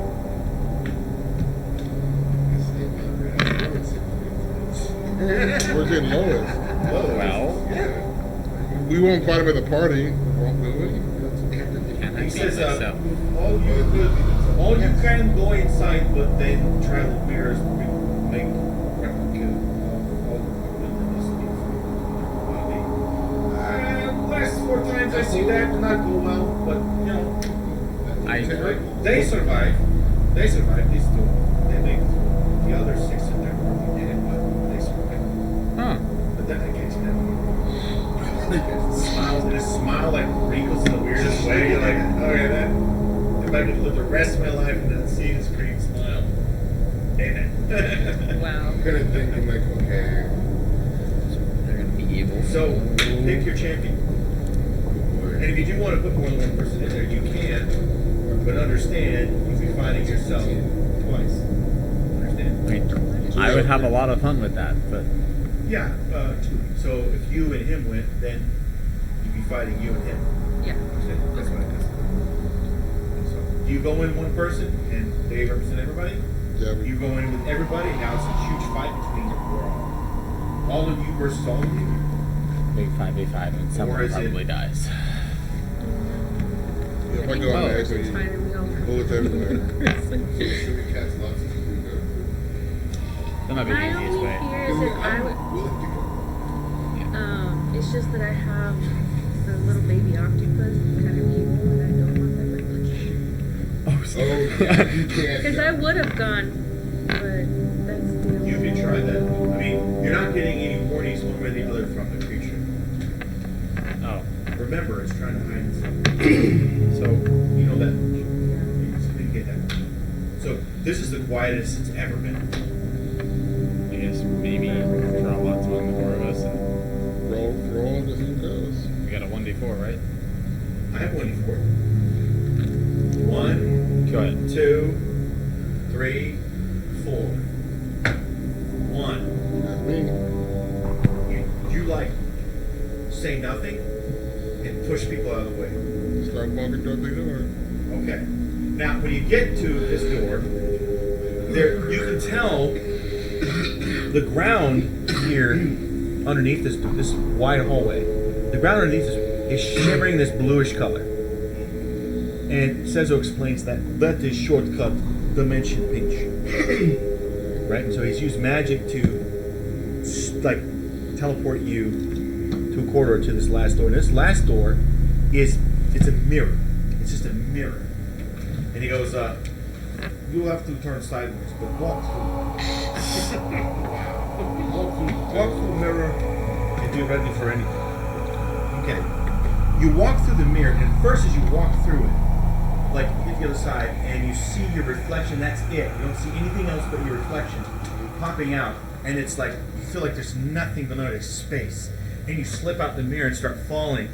And you fall and you hit the ground. But you're not stunned. It's not like, you feel like maybe you fell like 10 feet at most. And you get up and you look across, you see 10 feet from you yourself. Oh, snap. And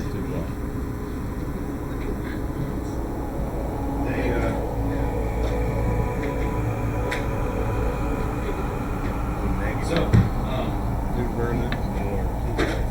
tell me now, you stand up, tell me what you do. Bust out the machine gun. You bust out your gun. And Big you're one. gonna die. All right, Automatic. You bust out your big gun. Yeah.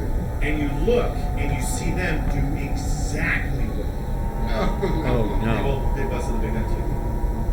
What do you do? Oh, man, this is very cool. All right. I don't pull the trigger, but I try to turn to the side and see if we fall on the same thing. You turn to the side, he does exactly the opposite. Do I have anything that's slow moving? I don't know your character sheet. He's just standing there. This is so cool. He's just standing there thinking.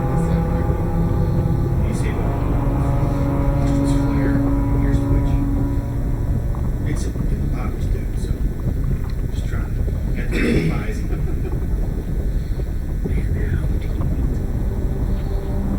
Okay, I'm gonna give you a minute. Start with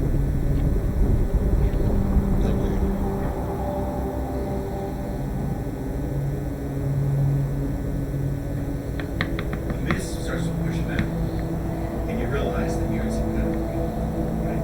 And as the mist gets to the edge, you can see there's a wall, and there's what looks like chairs, and you fall into the center, right?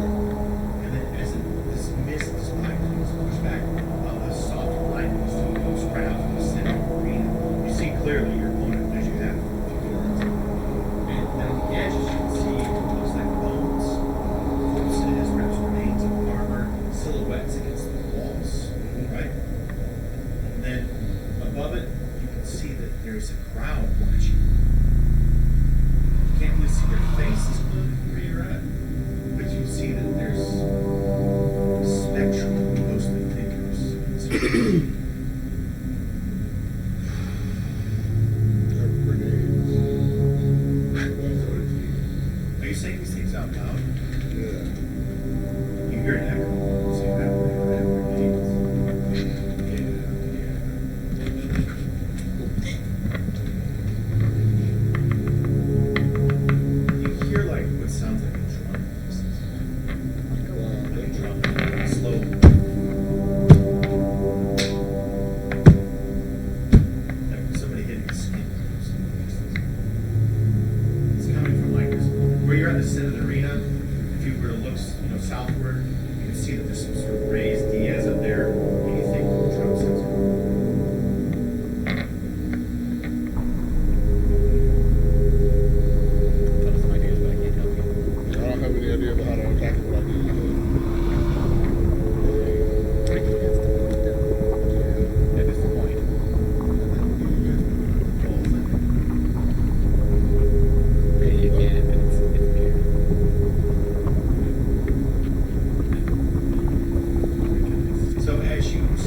do it, please. Yeah. There it is. Then the crowd needs to see. Right? Keep trying. Let's get loud. Right. Look at the crowd, and not sure. So you look at the crowd. You see the crowd, right? The spectral faces are beginning to get clear, right? And you can see that there's probably a dozen, 20 chairs. Can I go there? Thousands of people. You want to walk towards the crowd? Yeah. Keep walking towards the crowd. There's nothing, no way to get there? You want to climb up the wall. As you walk towards the wall, right, you see that you're headed towards the rear of the side. When you look to your right, you see a mirror. Every step you take, they're a little bit more behind you. Right? It's not like you're looking in a mirror, they're exactly behind you. They're like millisecond behind you.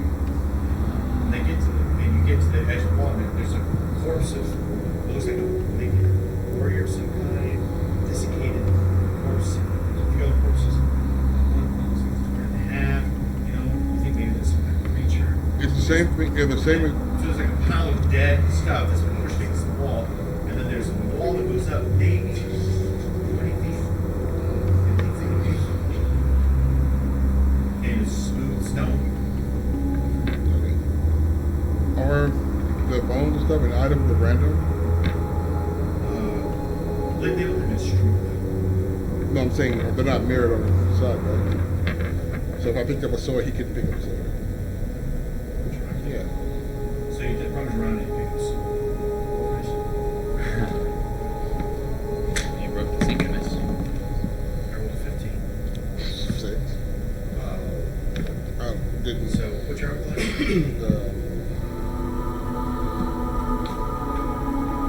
19. What's your bonus with the big gun? Bonus with big gun? Yeah. I don't know that. I was going to ask you about what that was. Well, it's your proficiency bonus, which I think is the same. Right? So it's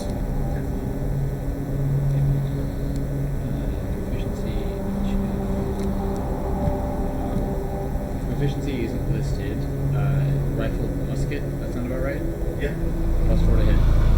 2d8 plus 3 piercing. And they fire you automatic version. So 4 shots. 2, I missed. 20, natural 20. No, it was 2d8 what? Plus 3 piercing. 2 plus 4, 6. 2 plus 3 is 9. Times 2 is 18. So second bullet did 18 points. Third bullet missed. Fourth bullet missed. Great. So it is 18. You got grazed pretty hard. Natural 20, so we'll get you some. If you weren't wearing armor right now, you'd be dead.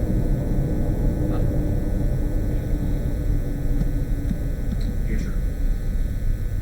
86, 76. I'm okay. You can use that scratch. Just use this.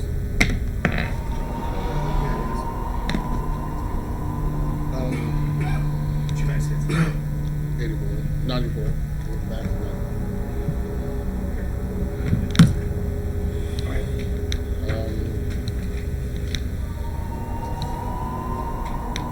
You have a sword. So he have a sword and I don't? And he You have doesn't? a sword that you drew from the desiccated corpse. It was some kind of giant. It's a nice blade. How far away is he from? About 20 feet. So can I make that distance? Oh, 100%. Yeah. Then I run up to him and hit him with the sword. Roll it. You know what your armor class is? 14. Plus strength. Yeah, use strength. What is it? It's 5. That's plus 5. But he's a fighter. His proficiency is plus 8, isn't He's artillerist. Yeah, it would be plus it? You have a proficiency bonus being the melee attack. where it about They there is a proficiency bonus box, but it is blank. I don't know There's how no to- information about it. Okay, so whoever here is, what are both of you about proficiency, bonus, level, need?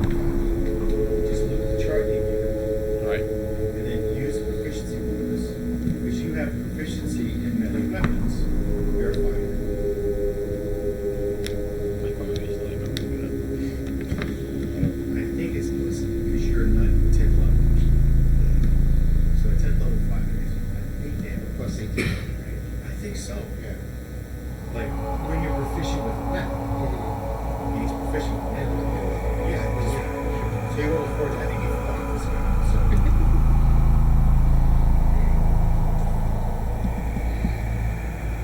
He could attack him by his sword.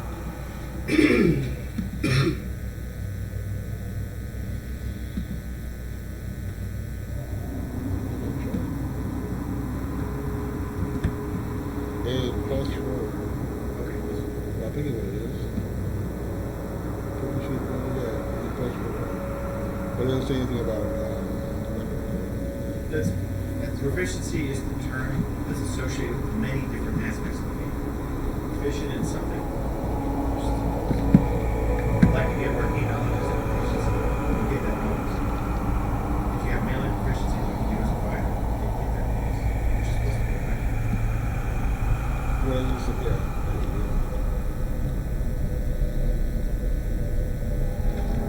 Sure. 14 is about right. So you're 10th level plus 4. So you're plus 4.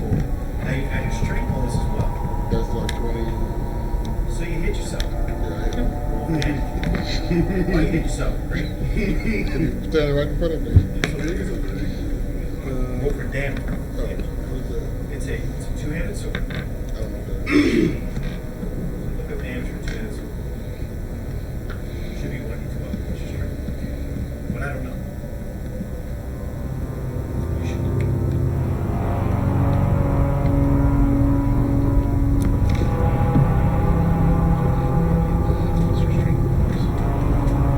That's a bonus. It's a 200 weapon. Yeah. It's a claim. Because if it's not Scottish, it's crap. There it is. Good sword. That'll do it. That's a great sword. What the size of that thing? That's not a sword. 2d6. This is a sword. 2d6. Roll 2d6 then, and add your strength bonus. Plus for magic damage. 2d6 plus 5. Great, so that's 9. They're looking German.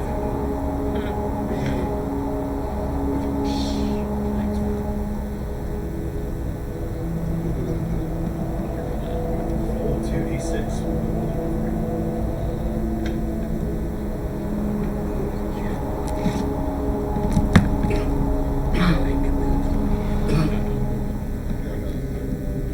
Green. Dice. Somebody give that man 2d6, please. Speed this up, guys. Come on. Speed this up. It's combat. We're not supposed to sit here and like in silence for 3 minutes at a time. Roll 2d6. Do it now. There we go. 7 plus 9. 16. Okay, cool. Roll for initiative. 6. 3. You get to go first. Okay.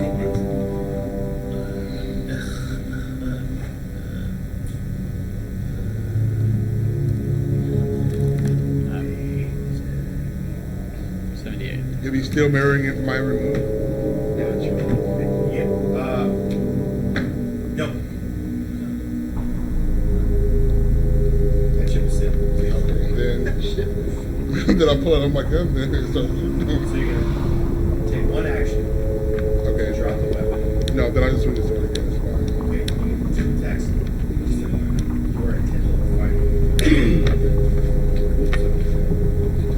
Did you roll twice for the last round?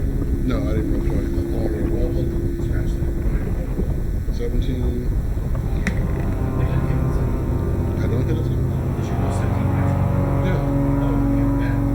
Then I roll 2. Roll again, 2d6.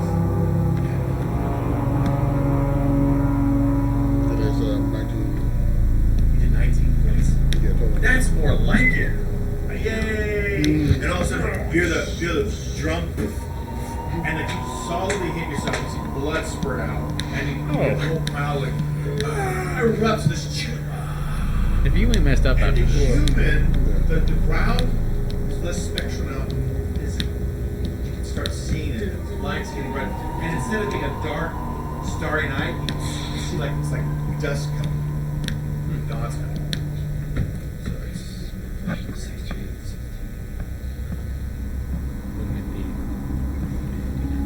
You're right. It's good to have a halfling. Can you save? Keep being honest. Can I save an attack for a different action? Can I save an attack for a different action? You already No, I'm not talking about this time. I'm talking about Yeah. He's gonna shoot at you. I know First that. shot, 3 misses. Second shot, natural 1. The gun jams, and it clips. And you felt this before. You immediately feel his disappointment. And so he loses his attack, and he throws the gun off, and he grabs his 2 sidearms as his last action. So next round is gonna shoot. You have this, you do the same thing. Yeah. In fact, you have done the same thing. It's you. Right. Now, I'm trying to cut his hand off. you try to What? specifically attack his hand. Yeah, why not? Okay, it's a called shot, so it's a -5 to hit. That's fine. Okay. Take a swing, both swings at a time. So for initiative, I'm gonna give you initiative because I rolled a 1 on that Yeah. last attack. And That makes sense. Yeah. So just keep that in mind. If you roll a 1 on an attack, next round your opponent gets the initiative. So what are you doing? I'm rolling for attacking his hand. Both attacks? Just, well, yeah, but why not? Okay. So you're attacking his hand. Yeah, I'm trying to cut off his hand. But, Right or left or just middle? doesn't matter. Just Okay. the first one that's closest to me. Okay. -5. I'll say it's his left hand. Natural 1. So you swing at his hand, and he sees you swinging, and he totally reads the swing, right? And when he does, he slides in underneath, blocking your hand. He pulls the trigger. Goes to 13 plus 6 is 19. We're trying to blast. He shoots you once with the revolver, and the revolver is only 10 to hit, right? Double check. Yeah, I think it's fine. I think. Sure. Yeah, it gives 1d8 actually. Okay. It gives 1d8 plus 6. So 9 points. Well, Right. 9 points, and then he shoots. Now remember, he's inside your guard now, right? Is it a cartridge pistol? cartridge pistol? Yeah. Yeah. 1d10 plus 2. I thought it was 1 Dudes. So 10 points. Boom. Dang. Right? And then he slides, he pushes over to the left and shoots you again. Rolling a 3, missing 4 misses. Sweet. Next round, you roll a 1. Yeah. Goes to 11 plus 6 misses. Goes to 13 plus 6, 19 hits you. He does keep track. Plus, the first one was 10. 10 points last round. Here's another 3 points. You get raised by 7. your attack. No, Your attack. yeah. Same thing? You go No. you call shot? No call shot. Just hit them. Enough of that. Let me just hit him. Get 6. Okay, you missed. You gotta hit and get to 19. And miss. Okay, roll for initiative. I get to 17. I'm the first. Shoots twice. First one is a natural 1. The gun blows up at his hand. Dang it. And I'm gonna see if he takes any damage from it. I roll a 15. So as the gun blows up, he drops it just in time before it damages his hand. Oh, wow. Your attack. 3. Unlucky. One more attack. Good. 7. Okay, you missed both times. Next round. Wait. I rolled a 1. I'm stunned a little bit. You get first attack. 20. Let's go. He's like shaking off the thing, and then as soon as he opens his eyes, he's trying to aim at you. The sword's like, bam. That's beautiful. Over damage. 2d6 multiplied by 2. So 2d6 plus 9. And then another 2d6. 9, that'd be 18, and then 7. The 7 plus the 7. You don't get the strength bonus. Okay. So that's 25 points.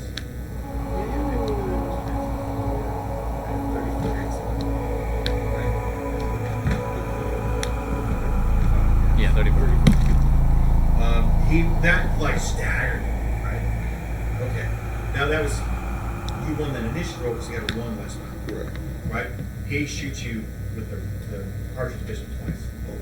Instead of doing this, just shoot twice. Rolls a 14 plus 6 gets you. Rolls an 18 plus 6 gets you. Rolls 3, that's 5. 5 points. And then 8 plus 2, another 10. 15. Roll for addition. I get an 18.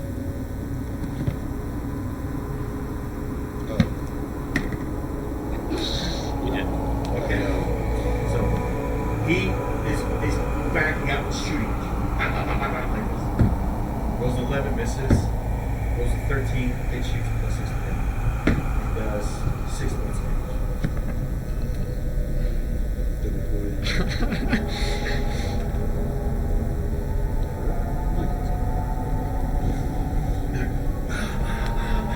Like bullets. I'll be able to kill him. I kill him myself. You missed. 19. Oh, that's a +4 weapon. You critted. Yeah. So that's a crit. Oh, nice. It's a two-handed sword of sharpness +4 weapon. So roll 2d6. Add 9. There's 14 and 17. Right. Okay. Like, he is desperate. And he goes, he reaches in his gondola and goes, go for it. I rolled 13. 10. He throws 2 grenades at you. Okay? Now, I gotta roll the hit to make sure I put him in the right place, otherwise I get affected. They're also right next to each other, right? Yeah, they are standing right Sword. together. Okay, so imagine Yes. He would have died. He would have died back. I would have done. that yeah. Yeah. He does this and he jumps back and throws a grenade. Okay, got it. It rolls a 16. Beep, beep. Okay, now these are grenades. They operate like a fire. Okay, right? There's 2. So you need to make 2 saving throws. Right? DC 15. Dexterity. I'll take Constitution too, whichever one's higher. Dexterity, Constitution, I guess. Okay, give your Constitution bonus. Just +4. What do you roll? 8, 4, 8 total. Eight. And same. Okay, so you fail both. So 2 grenades land at you, and you're like, do I run? Do I you hesitate for a second? And the last thing you hear is, okay, so how much damage does the one grenade do? Holy moly. Okay, yeah, this can kill him. Yeah, I think they do 66. It's right there, it's right there. Fragmentation grenade, 2 on person, range for 60 feet, 20-foot radius sphere, 5d6 piercing damage, DC 15, and saves halves and throw. 5d6, so roll 10d6. Well, snap.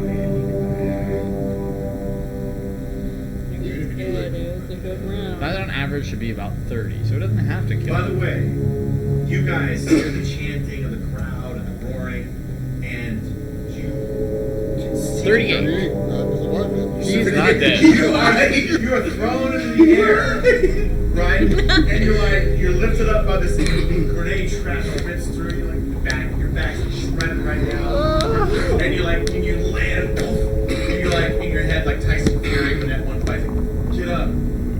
Get up, you just roll for Get up. Well, I get a 5. You roll 3. Boom, boom, boom, boom. Die already! Oh my god. I roll an answer 20. I do 3. 16. Boom, boom. He is negative 12, I think. It's like, now he's like, So, the mirror shatters. And no. Cezo goes, Oh, this bad. He failed trial. Next. Nice. Turning back time for the wouldn't work on that, huh? You want to try? That technically wouldn't work. Matter. This is a terrible, terrible idea. You gonna try it? Tweak time. I mean, I'm not saying you can't. You want to try it? Is the mirror still open? The mirror is shattered now. You slowly breaks and shatters. So we can like still go in. No, it's broken, right? And it's shattering. And as the pieces fall, he's, oh, that's somebody. Okay. And then you can see that other shimmering energies covered it now.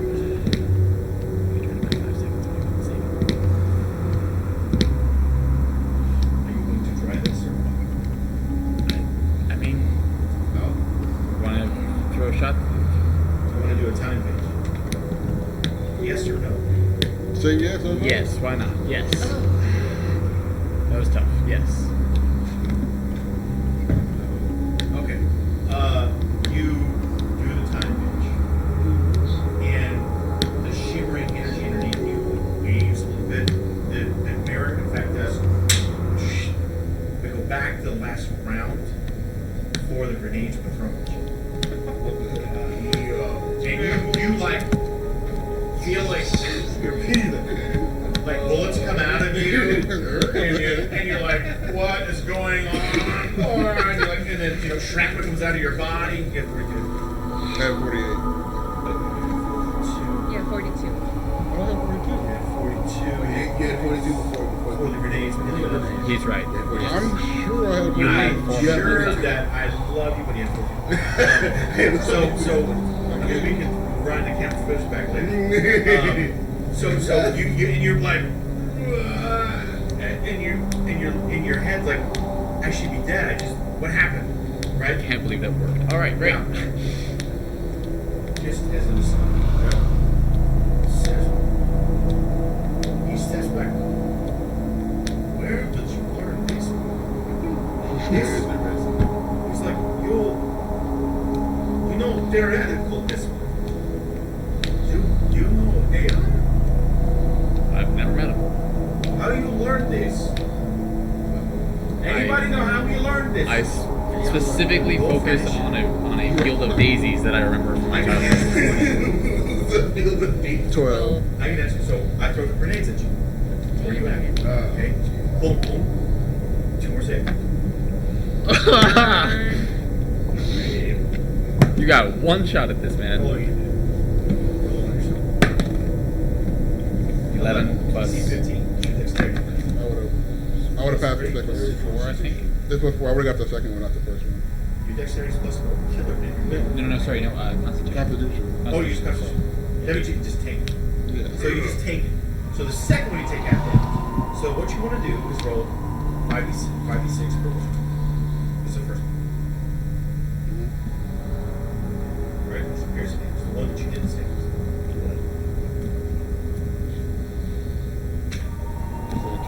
Okay. Boom, that one hits you. The next one, you step on. You step on it. roll 5d6 divided by 2. 19, so they. Yeah. It just blows one of your toes off. Maybe that, I think it's 9, but Mm-hmm. 19 divided by 2 is definitely not 8. Well, It's 9. it's 9, yeah. So what's the total? Help me with this math, because I missed it. Yeah, it's 18 plus 9 was the total damage. And your previous health was 42. 42 minus 27 is 15. Well, good Better news, than you're not 4. dead. I would have did the first time. Okay. The second round is what's going to kill me. Now, you want initiative, grenades at you. It's your attack. I thought I did. Sure. Now it's his He attack. just No, threw it's the his attack. grenades at you. Grenades at you. Now it's your attack. Oh. If he only had 13 hit points, I think. No. He's got 34 hit points now.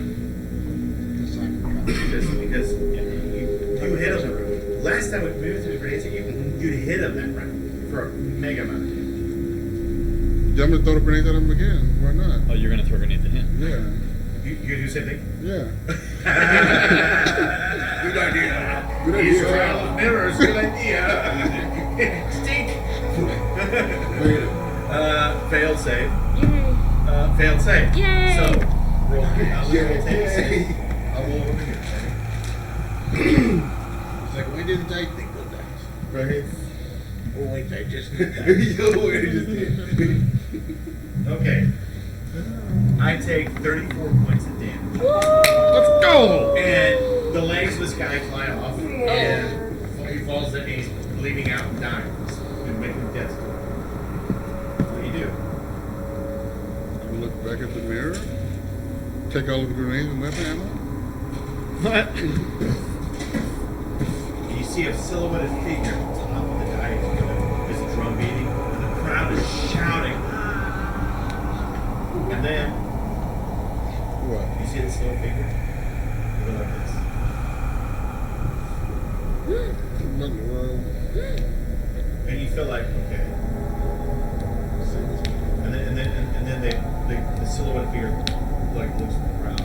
And the crowd is like, I start taking the they're HP like, potions they're that like, I have. and so he goes like this. Oh my god. I'm gonna say it loud. Yeah, I live. He's no, it's not. This means death. Yes, okay, kill him. Oh, I but I think thought so, I mean down me. Yeah, we kill all him. thought it was gonna be like this. This is the so Americans understand movie and stuff. Yeah. Yeah. This is what they Yeah. That I have and drink one. So you know the tactic you're simulating yourself. I thought it was. Oh, He's at death's door. Remember, No. just like you, No. he's at death's door. What do you do? I'm thinking they're gonna kill me because of what happened. But I'm not used to this. But yeah, of course I'm gonna kill him. It's the mirror. It's just mirror. Good Lord. I wonder if your reflection's gonna work after this. So you walk up, you use your gun, you stab with that claymore thing. Here's that with the claymore. Okay. The whole scene erupts in shouting, it's deafening, and then the sun is like all of a sudden above you, and it turns bright white, covers you. And then you're standing in a hallway, right? All of a sudden you're standing in a hallway, and the mirror melts, right? The mirror melts, and you see the doorway, the archway where the mirror was, and you see your companion standing on the blue rope floor. You're standing on this stone floor. Behind you, there's this really beautiful ornate door, and they're having an argument with the guy who's like floating now, the Cezo guy. How you do that? How do you do this? How? I want to know how. Where you learn to spell like that? I'm deliberately thinking of Fields of Daisies. Just focusing on it. It's like Field of Daisies. Daisies, daisies, We are going flowers. to talk later, Mr. Daisy Man. Okay? Right now, we're running out of time because I only contain this place hostile. Okay, so next room, very bad thing. Okay, What? That was Listen. already pretty bad. listen. So I'm going to learn this from you. Do you know this thing? Did he teach you? Did he teach you? You know how you learn this thing? No. Daisies. I'm going to find out. He's like, I ain't perfect. Kira. That's like Kira. That's smart. So, That's the key to turning them together again. listen carefully. On the other side of this dungeon, he's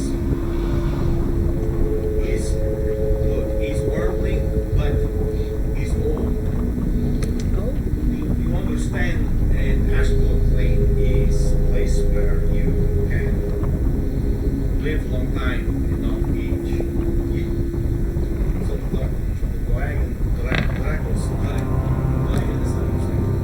dragon, they age in power. But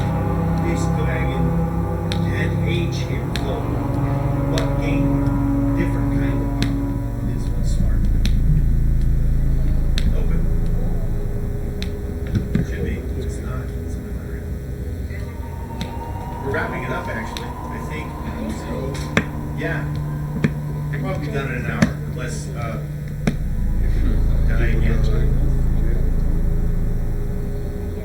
Somebody else going this way. Die. You can sit down if you want. Hey, No, it's okay.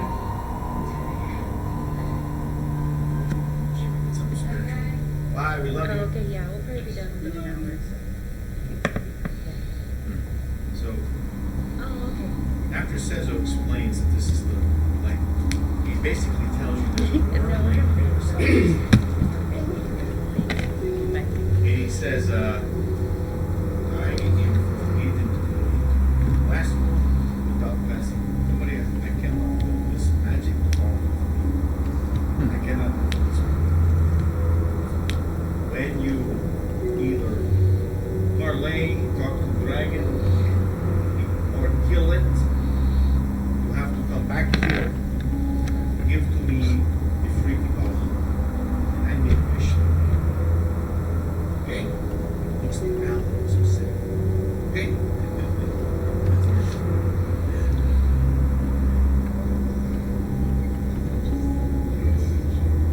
Got it. Cool. Yeah. Okay. Well, I will open this door for you. Okay? And he puts his like shawl up again. It's retching, right? And then all of a sudden, you're like retch come out, and like some green goo like falls on the floor, and then you see and clink, clink, right? Clink, clink, and he's like see him wiping with his. It clinks. And he picks up his key. He's like this. It's sloppy, slimes and flops off it. I have to hide in the place, okay? You stop. What you do? Huh? Best place. Somewhere in this area. He goes up to this part. He's like walking himself. You ready? Hey, good question. Why don't we bring your wish note in and give it to the Effreti? You have to defeat Blag. Of course. So we defeat the dragon, take the bottle, and give it the piece of paper. Last week after me. They said that's what discuss. Right back to me. Don't get any idea dating practices. I will you will go down to pit.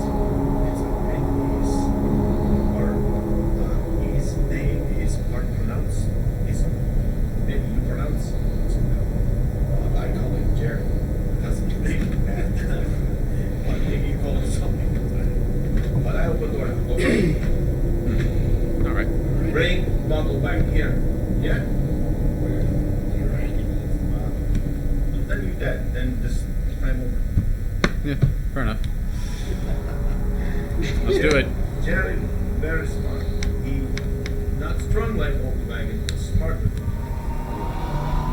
have to be okay? Okay? You have healing potion on you right now. Okay? I just say, but I can breathe fire. I can maybe help you a little bit. You resist me, okay? I give you small resistance. I help you. You help me. Okay?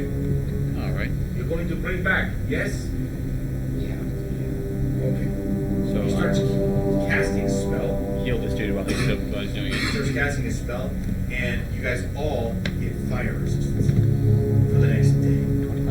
25. Nice. So, what that means is any fire-based attack, you'll take half damage from it.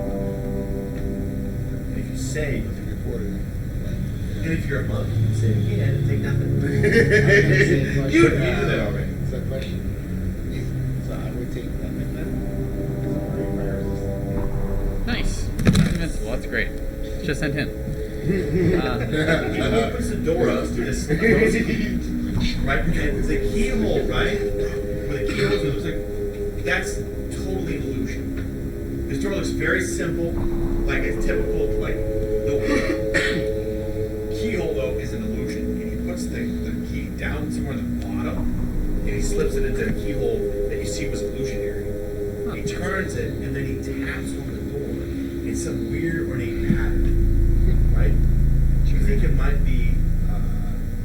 litmus symbol for open or something. But it's like this weird, like, he taps it on the door, and then the door shivers a little bit and disappears. And what you see in front of you is a staircase hewn out of rough hewn stone, heading down. And it goes down and curves sharply to the left. And there are torches and sconces, right? And the torches actually light up as you close them. As you close the screen up. I go a little farther. I help you. Hopefully, you can do it. But don't call me Jeremy. Very good. So we're talking to them? I don't know. Talk or kill. You need to bring my bottle.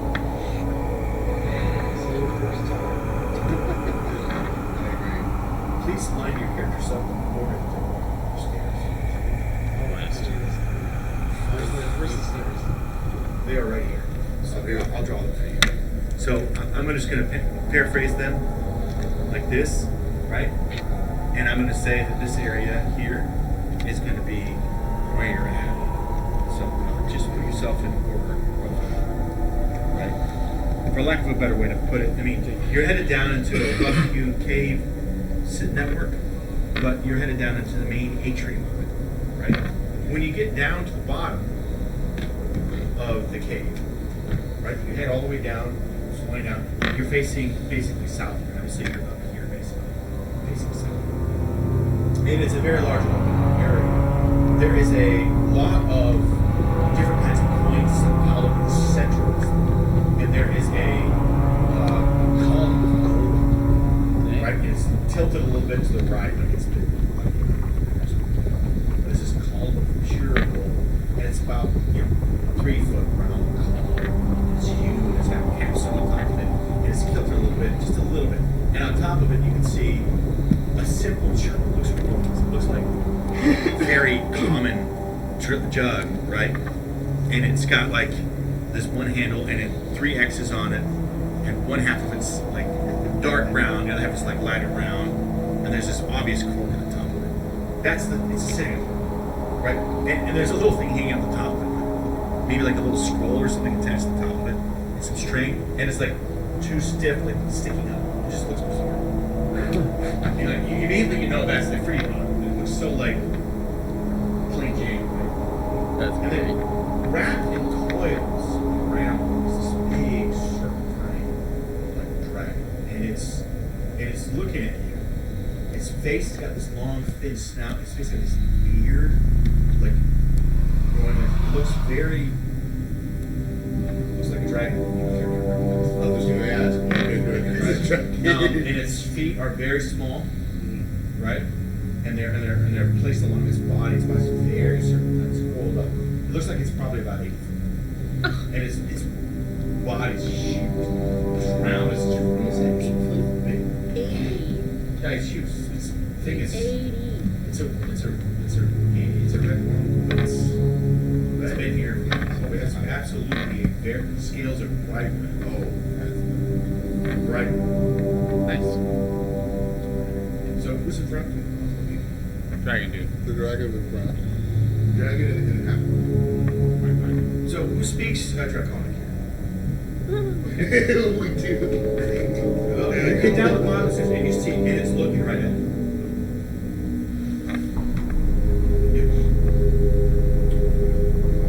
What was the dragon's name? It's like, his name is complicated. Yeah. As I introduced myself, Dragon.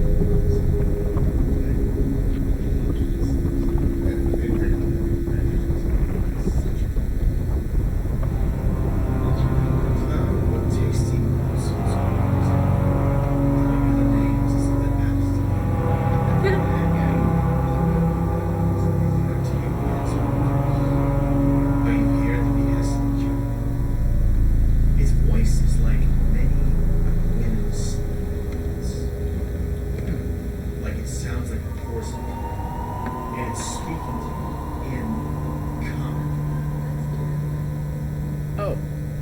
And it slithers up It's huge. Its head's like the size of a car. It's huge. It has its head the size of a bus. Huge. Right there. And it's so articulate. And after everything it says, it has more.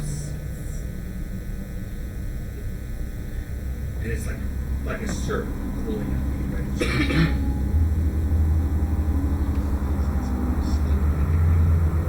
Answer my question.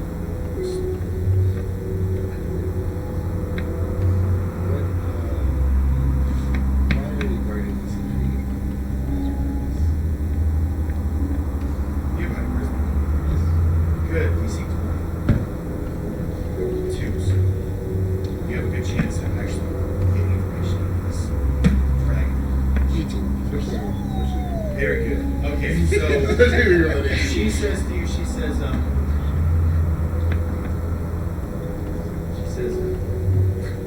hey, just like anything, I've been trapped here. I guard this because it's yours. Is it okay for me to break your curse?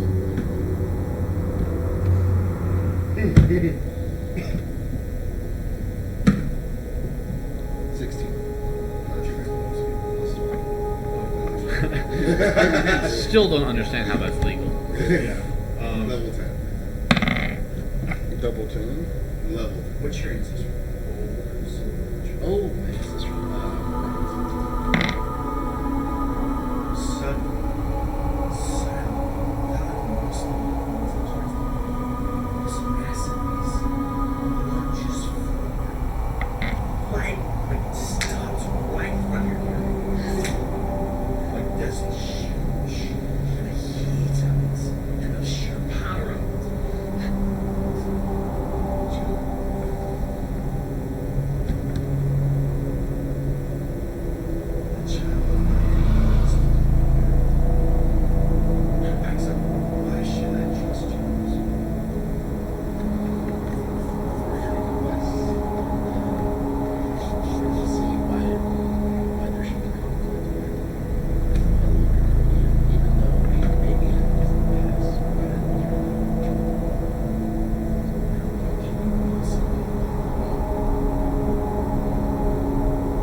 Pretty bottom disappeared. Is that what he told you?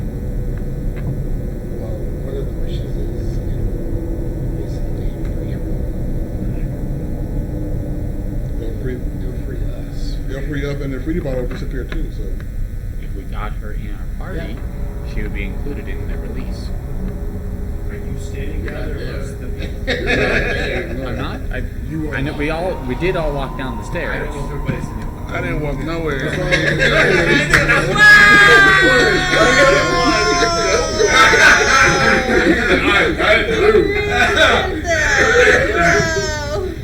far as I know, the Tuesday Connors are Got it. So we have the gift wimp, but you know, if I'm not in the room, that's fine. As far as I know, it's just the Tuesday Connors. I'm half dead. Wait, no, I'm walking. No problem. No problem. She got more points than me, but still more than me. 65%. Okay, so Oh yeah, they're here too. as you're having this conversation, she's like, is that what told you? Sorry.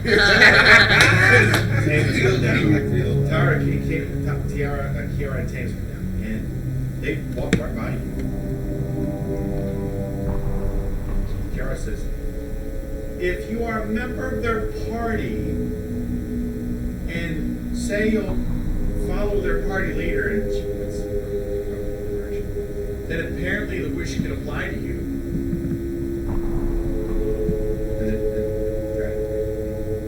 What do you do?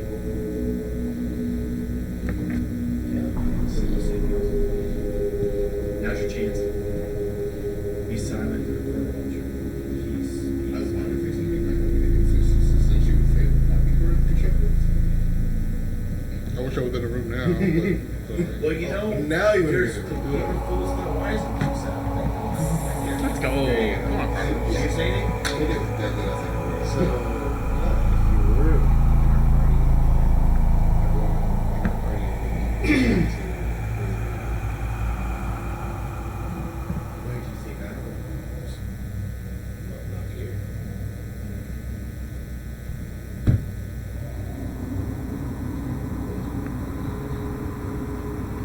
I can't even get to talking about this. Need a 7. 20. 28. Are you kidding? That's 20. Okay. Okay, you were supposed to have this epic battle with the No, you're good. We're good. We're good. She says to you, so if I join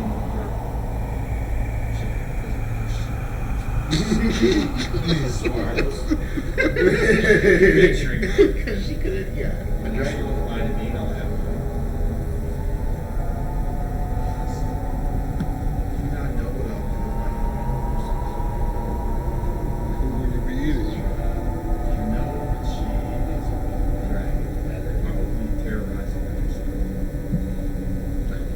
So if you let her into your party, when you free her, it's likely that she will terrorize. But now, let's say your character says something. Look at something about dragons.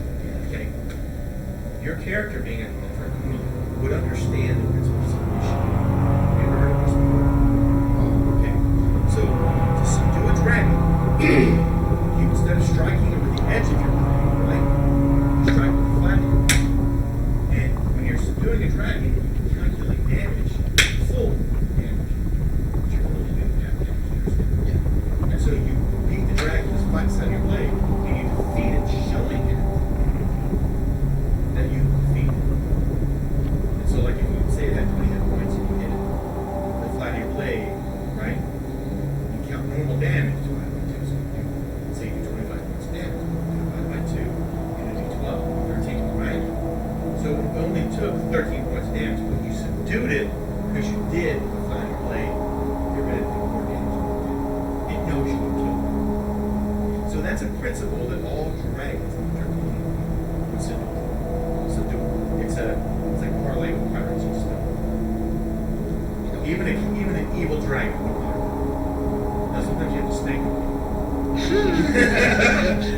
You back in line, but you know, depending on how they are. I mean, sometimes you can win their loyalty. So I'm putting that out there because you have managed to roll a natural 20 to convince this dragon to join your party. Just putting that out there. Is there anything else you want to say? Just we got an answer. So, I mean, I can always, like, if they get out of line, I can always put them back. We haven't actually subdued this creature. Not yet. Wait, You're saying- you have you're to saying do that's it what we in have this to do. round? No, I'm just helping him understand that there's a principle of subduing another creature. It's violent. It's attractive. And then I think the group will have to do that? Excuse me. Would the group have to fight it, basically, what you're saying? No. No. No. What I'm saying is, in draconic culture and in dragon culture, there is a principle of subduing another dragon to your will. That's the principle. It's typically done with the wrong force. That's it. Oh, he's saying he's done with I'd love to make a suggestion, but I don't know that. I know this is missing that. I know draconic, but I know something. Look, I'm gonna say that his character probably has more understanding of this stuff. Yeah. So I'm open to you guys making suggestions to his character. Because I don't think Adam, as a player, has the same insight level this character would than other member of the species. Yes. Thanks.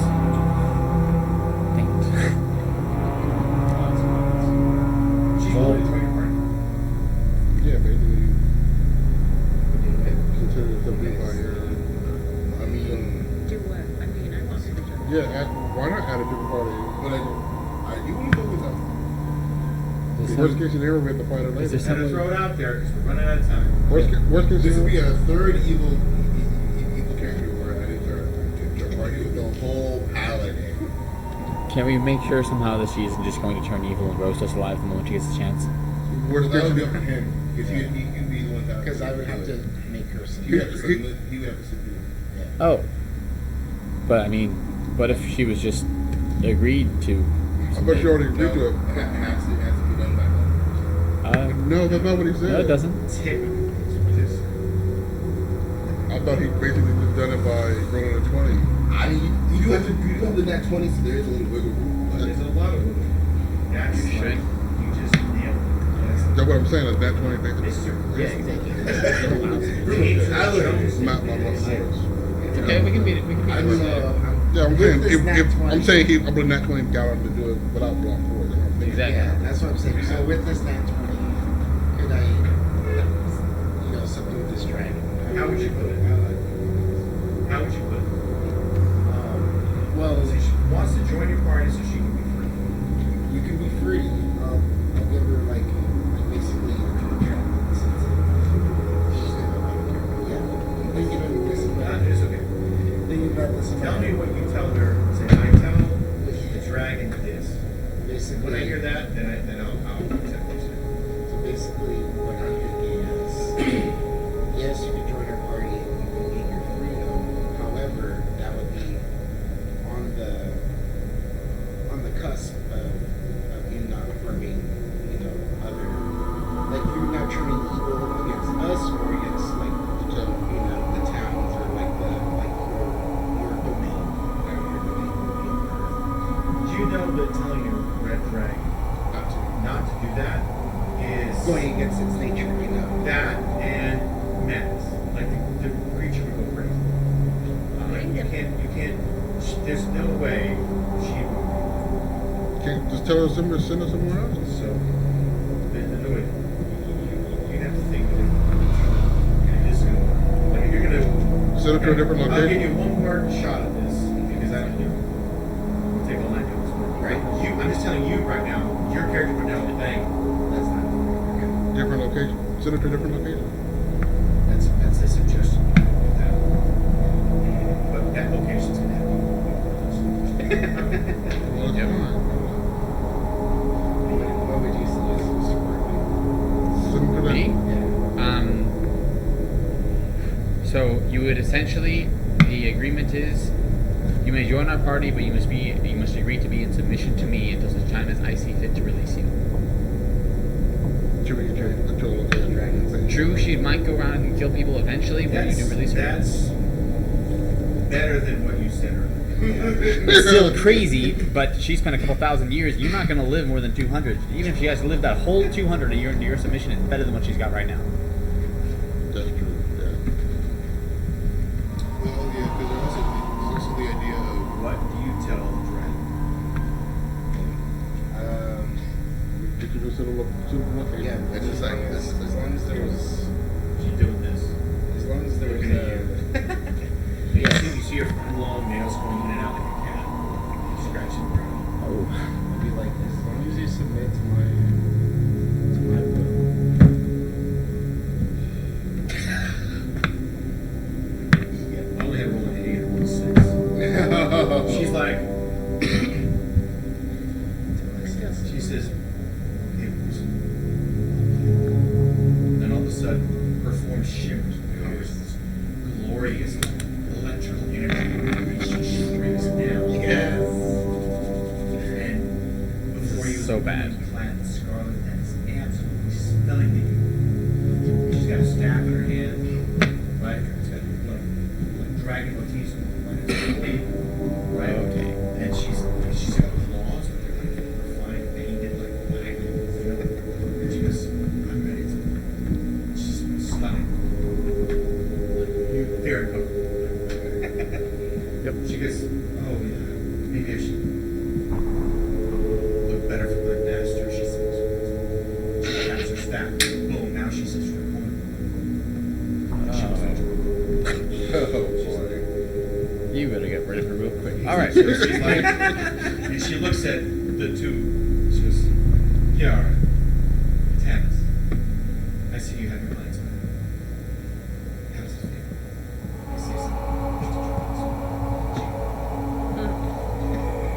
stayed on. I like her. So now we grab the Effreti. Terrible premonition. You know, you pay it on So the just take a note somewhere. Her name is Mitar. Okay. Tar? Mitar. Her, yeah. What her actual name is like.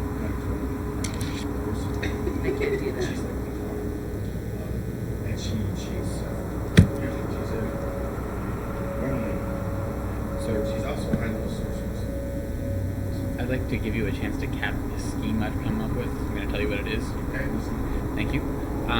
So I'm going to have him pull up for a second and quickly refresh that comprehend languages spell. Once we get up there, I'm going to look over what's his name's shoulder as he opens that wish to read it to that Effreti. And if I see that it doesn't say what I think it says, I'm going to try that little soul orb thing and see if I can stop him. So you already do your head. And I recognize this is a terror that he can read my mind, so I'm going to again try that daisy trick. Okay. So, Super duper tough, but I'm just wondering, Okay, like, are you even so- going to allow me to try that? Okay, so you guys gather at the top. You guys gather at the bottom. Once the dragon has subdued itself to you, the curse on the room, they're blocking from everybody entering. Right? Like the other people. They block Cezo. He actually knows he can come in. And so he comes down the stairs.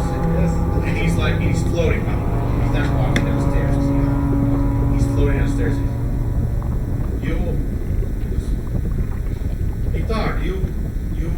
Jerry, and she's like, her hair like it's little, her like scales like flare up. I can't. Okay. Just try. You've been here a long time. It's time to go. So,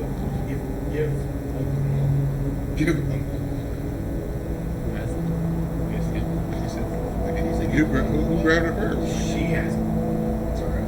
Oh.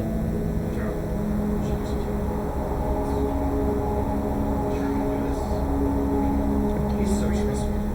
She looks so. No, he's not trustworthy. Can't she give the way for us? She can do what she wants. No, I'm talking about can't she do the bridge?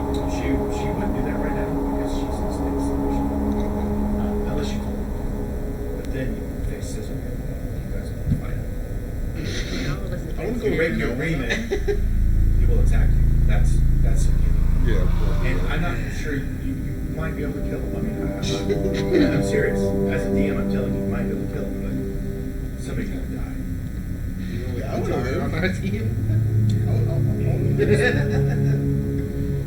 One person would survive for sure, but everybody else is not sure. So I'm just telling you, your character's not stupid. They're not stupid. They know they could fight him, and with the dragon on your side, you have a good chance of like most of you surviving. Worst case scenario. We're good. So, We're are you gonna? He's like, I'm waiting. Are we? Look, we have an agreement. He looks at the paladin. We have agreement. You like me? No, I just want to make sure you keep your side of the agreement. I tell you already. You saw the document. You want to read? I know you want to read. Daisy Read the boy. documents. Daisy boy, you will not fool me, okay? I tolerate you because I make agreement. Otherwise, I eat you.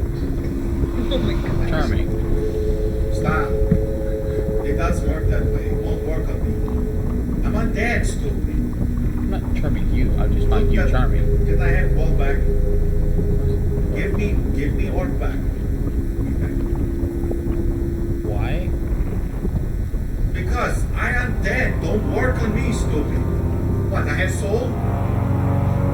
You have friends in there, yes? I Yes. help you. Okay. He takes it. You see him like salivates a little. No. It's like, I said I help. Okay. He wants to. All right. Okay. Really want Okay. I trust you. You're so vulnerable.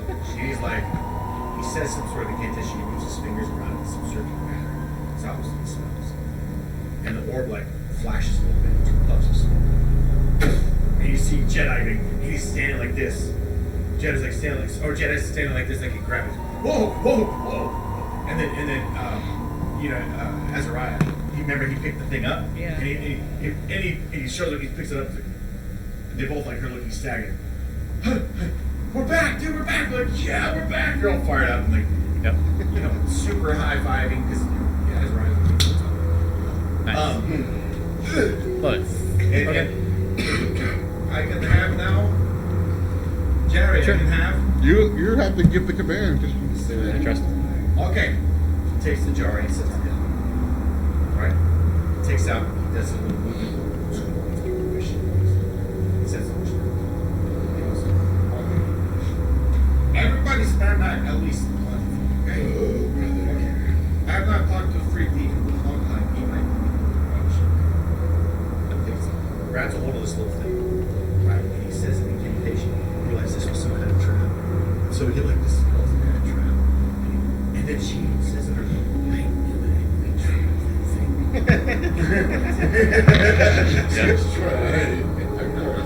And he's like erasing the trap, and he laughs at her. He's like, yes, Jerry, I did for you. His contingency. I explain later. Anyway, he pulls the lid off, and all of a sudden you get this, and there's like little flame smoke comes out. All of a sudden it's billy gushing, like a volcano almost. And out comes out this huge, muscular, like with the horns and the whole bit. This broad face, stretches on like, my neck. Look, I only have one wish left, he says. And his voice is booming, feels hit up. Things booming. He's like, wow. I haven't seen a party this big since a long time. So, says that's what you want, man. How come you have a bottle? How come you have my bottle? He says, all because you give it to me. I did. You give to me, yes? Yep. And the Effreti, like this huge arms, this huge muscular, big black claws on his hands. There's this huge creature, his face like broad, flat, like he's almost huge, like horns, like black horns, fire all around him. He says, what kind of idiot paladin? Are you kidding with Blanca? Really? Okay, let's see what happens here. And so, Cezo, I look down. The guy rolls his eyes. Of course you did. Again, shit. Rocks fall down. Wrote it down like I've never done this before. And he sets it in front of him. And you see it's weird, like wavy line stuff. And he's like, "Are you kidding me?" Why this? Oh.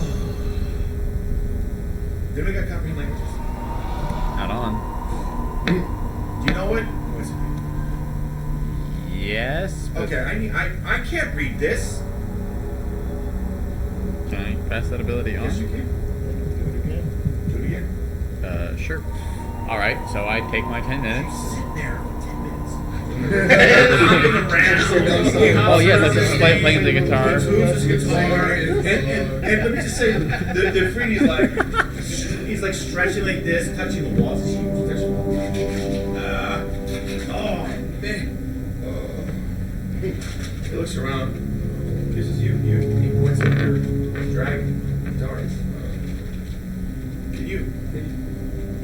Jerry, can you give me a massage? And she's like, she looks at you and she growls. She's like, do I? You're kidding. Marcel, do I give this one a massage?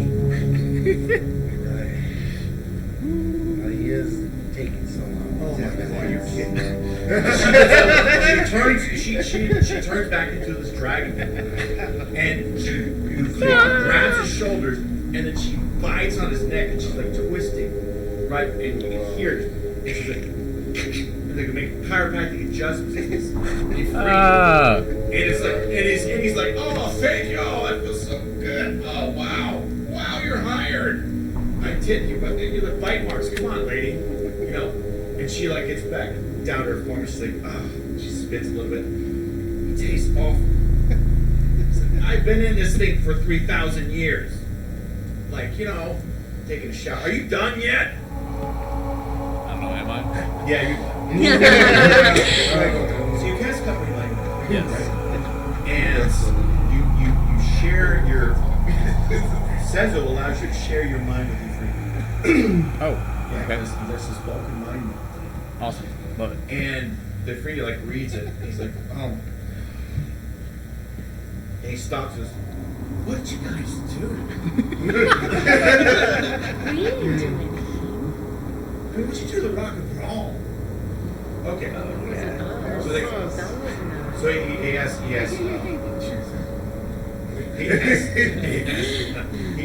says, so when you say the way it was before, do you mean it wasn't? He's like, it says on the notes, finish leading up. You're only halfway. He literally spends how long is this ball? Yes. Almost an hour. You're like sitting there fidgeting for an hour. It's the weirdest. And this completely. You're like, oh my gosh, and they're pacing back and forth. Now they actually go to the loot, and they're like picking stuff out of the loot. Oh, that's very going to kill them. But anyway. Well, then nobody do anything. Why not join them? I'm not a Jedi. I'm not touching it. Jedi never get it, for sure. Yeah, and your dragon that's currently supposed to.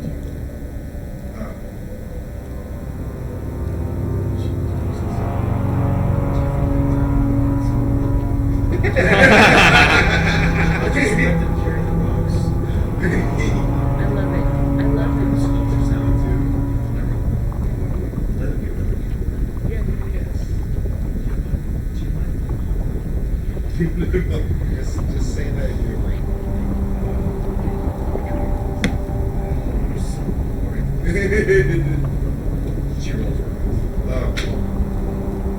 What are you doing with my treasure? Oh, don't take my treasure. Oh my. What will I do without my treasure? She looks at you, roll her eyes happy. Yes. The freedom says, alright, I think I got it. And he starts doing this, like moving his hands like this, like he's grabbing something here. And as he's pulling it down, you see that he starts like he's grabbing fabric. It's like fabric in here. And it's just grabbing. And his hands are huge, so it's like big drapes. And as he's pulling it, like you hear something tearing.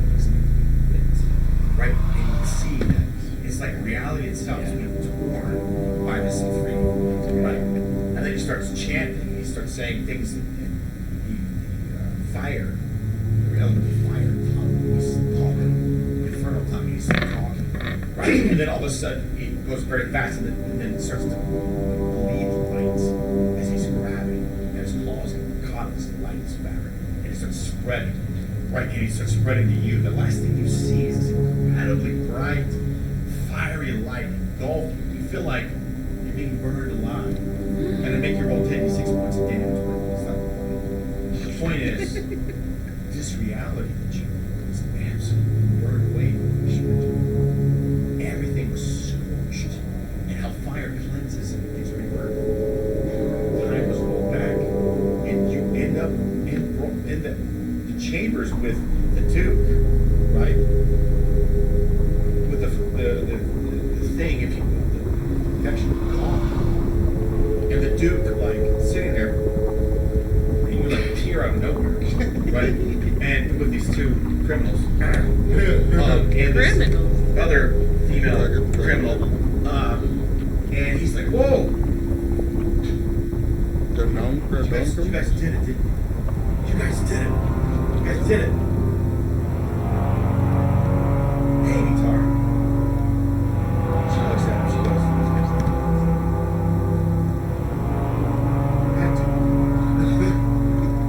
we need to talk. Ooh. He's like, no, we don't. I'm so glad that you guys succeeded. Thank you. I know the vault's going to be gone. And it was this. Standing, so he recognized them gradually, but he didn't recognize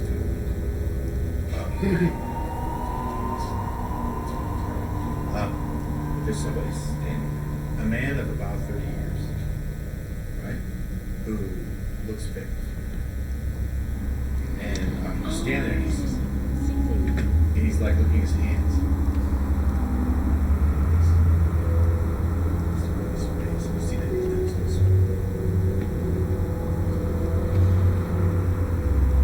Oh, I am mad again. And he crumples on his knees and he's crying. I am mad again. I am human again. I am not thing. I'm mad again. And Duke's like,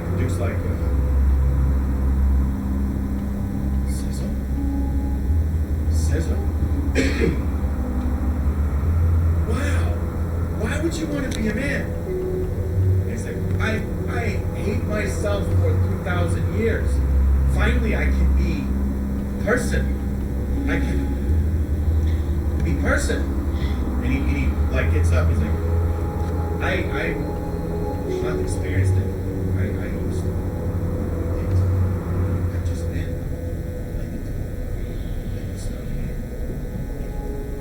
And he starts walking back.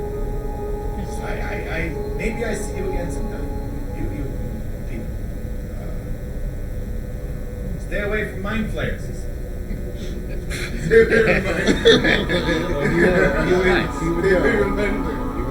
No, it turned out not to be. Fired up. He says, as he's leaving, he turns around and he turns to the guy.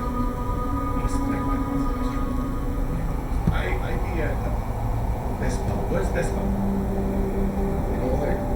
Yeah. Laughing. You mean thing with I and kill people? He's cool. Yeah, he's cool. He's cool. It's cool. You mean the good guy? Yes. Yeah. I'm going to be the good guy, I promise. I will talk to him.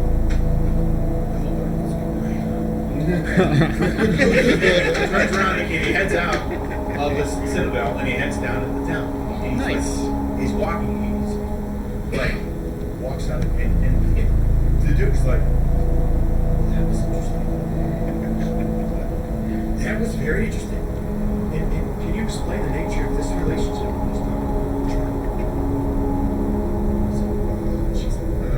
Horses.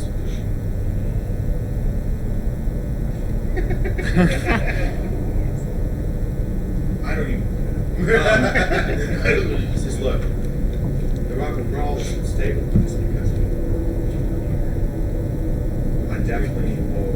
If you need anything from me, the rock and Bral is a great thing.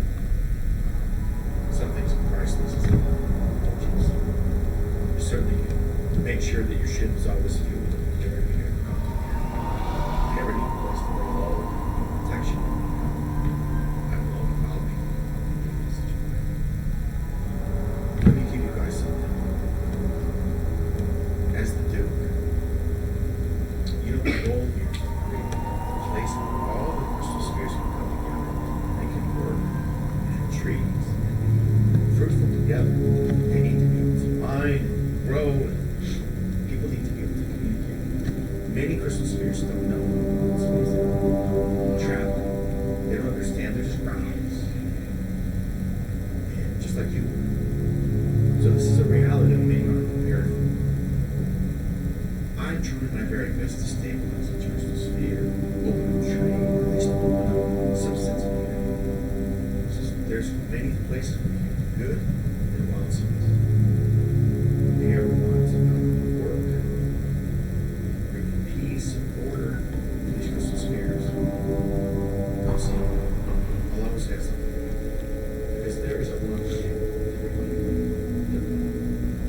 but you've done this instance. Let me give you an honor. The secret. This ring is a very powerful tool. So everybody guys gets a That's plus 3. Just armor. Your armor and save throws. It's plus 3. It's very powerful. Huh. Well, all guys get all plus 3. Everybody gains a level of experience. And Oh, dang. even the people that have things are getting cool with that. Maybe you guys could joke about that initially and let me be the good guy and I can say, actually, no, we're not going to do that. Nice. But You're all gonna plus your magic out. If there's any damage or anything like that, you didn't build all of it, so like you had a long rest. Your advancement level and stuff on your own, you have to do that tonight. But you are talked about as heroes. It's made very clear to the people of Bral. Even the bright green. Remember the 5 different houses, 5 different races. It's made clear to all of them that you were the ones who removed the plague, and defeated the multiple Bral. And you guys go back and laugh at the owner because that is the best thing that's happened. And sure enough, Cezo was sitting at the bar talking to Beholder. Talk.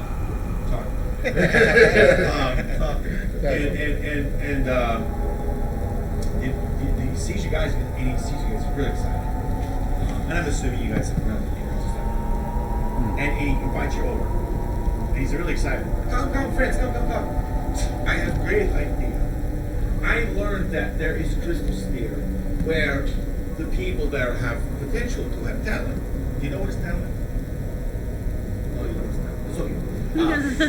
So, because of who I've been for a long time, I learned how to use not just magic, but how to use inner power. Neural kinetic. But brain, yes, brain. I can use brain to Jason. I don't know what you think. Yes, I talked to Mr. Beholder here, and he's not knowledgeable here. I can even talk with you about talking. But he's there. But this whole crystal sphere, where people have same gene as mind flare, but just people. There are people like me, like you know, like people now. They tell you what you know what mind flares are? You know what they do? They put a parasite inside your body, like a little worm, and they crawl inside of your ear, or sometimes right behind your eye like this. For me, it was in the ear. And then it makes a root at the bottom of the brain in there like this. And then it starts growing. And it like fungus has a fancy word I see. It goes into your body, it starts transformifying you slowly, and it charms you, convince you that you want to transform into glorious mind flare. And you just really are not yourself. You become part of the hive mind. See, I thought this would be good because more brain power, and I can figure out things with science, and that's what I hear. Like for me, but all the things that she get. God said, listen, I have a chance. Because it's been trust. I'm just a kid. But I am now. He's fired up. So he plans going to a nearby crystal sphere where there's latent talent to teach people how to do silence. So Fired up. but if you wanted to, if you want to explore that, we can talk. And by the way, the thing that's in you still has it. And anytime he's around, it's away. So it's obviously afraid. You figured that out. It hasn't told you that, but you figured it out. It says for some reason it says it wouldn't see. It says also knows about the evil God. Not cold, but trust. Yeah. And he knows that his and Halen's research is required. And he's not grateful to you guys for basically shutting him. And he says like interest in that. So you guys basically have you learn that you partners with the airplanes, mining stuff, technology, it was lifted and get co-op, which is not supposed to happen. But because Cezo was so obsessed with learning magic, he started drifting from the hive mind, stopped trusting him. And it was like destroy him and destroy his project. And that's what they did. And him, instead of getting destroyed, he got imprisoned. In fact, worse than they were in this place, where he had to sustain himself from nature. So that's the Any questions for Cezo? So what happens to all those adventurers that were They did. later? Yeah, the rock of Bral's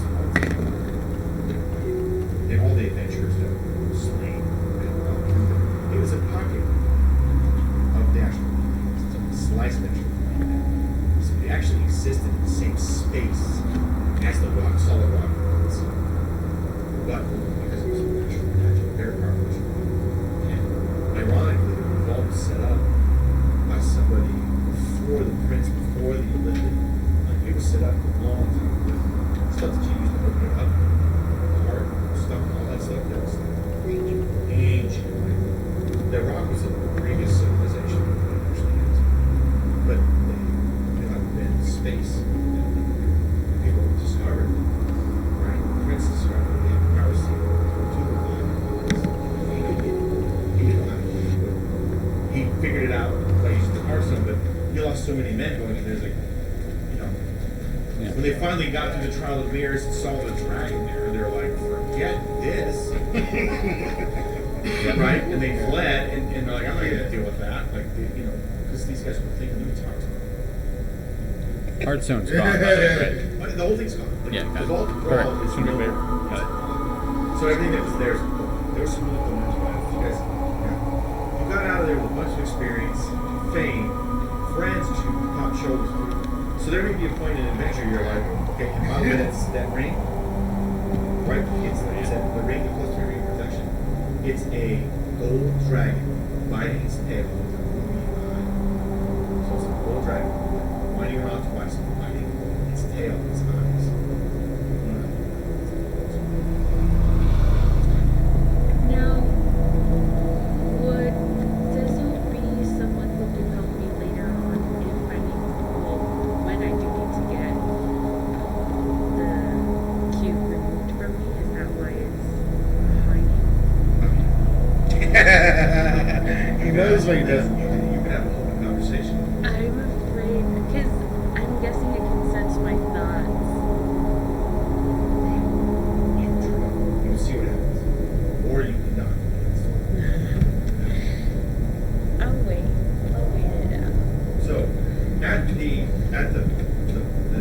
laughing corner, you also see Tomas, Tamus and Kiara, and they're sitting with brothers. They're sitting with the drunk. Do you remember her? Yeah. Yeah. And they are obviously making a conversation. Real Draga sees you talking and says, "She's from Stitch, she's from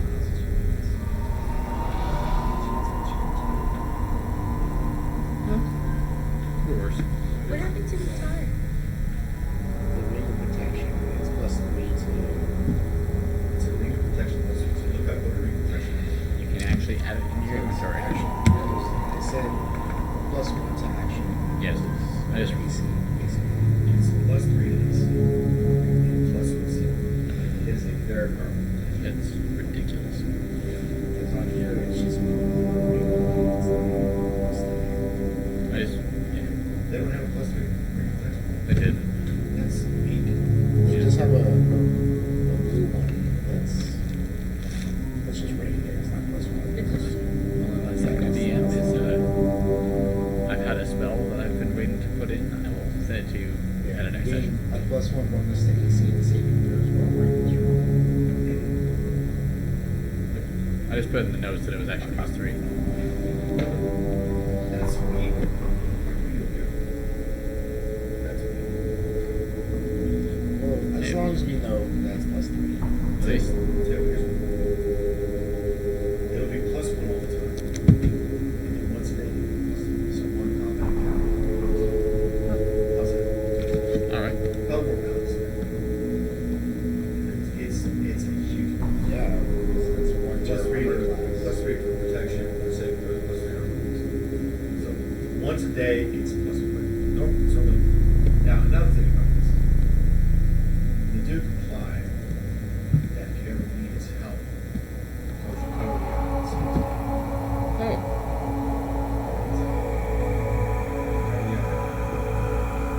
This is just saying.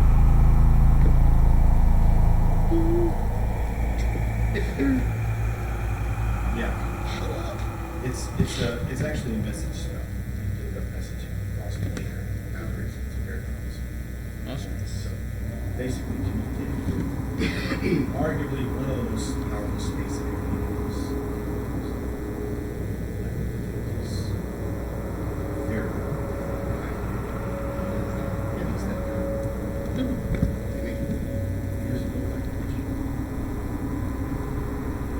He's not as flashy.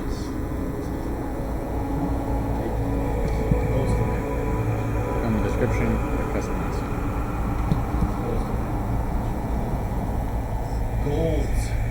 As in gold dragons? Yeah. Give them to the flesh. Ah, That's what I thought. That's what I thought. thanks. Yeah, if you haven't sorted that out, I'm sorry. And that +3 lasts for one turn or one encounter? Let's just say one encounter or something. And if it's debatable, we err on the side of it.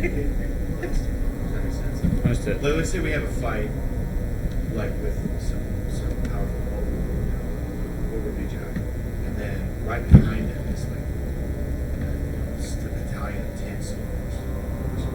Got it. I would probably say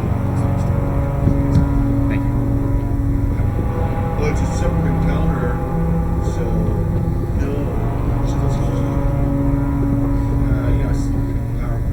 You guys literally like you died. And what's his face had his soul sucked out of his life. I mean, you guys sacrificed a lot. And you rescued me in the higher. So, Seems legit. and what's your name here? You mentioned you're riding super Brave bird? They worked all the brave parts. That was a draft one. My saga called them the Scorpion Monarchs, but the official name is the Bravehearts.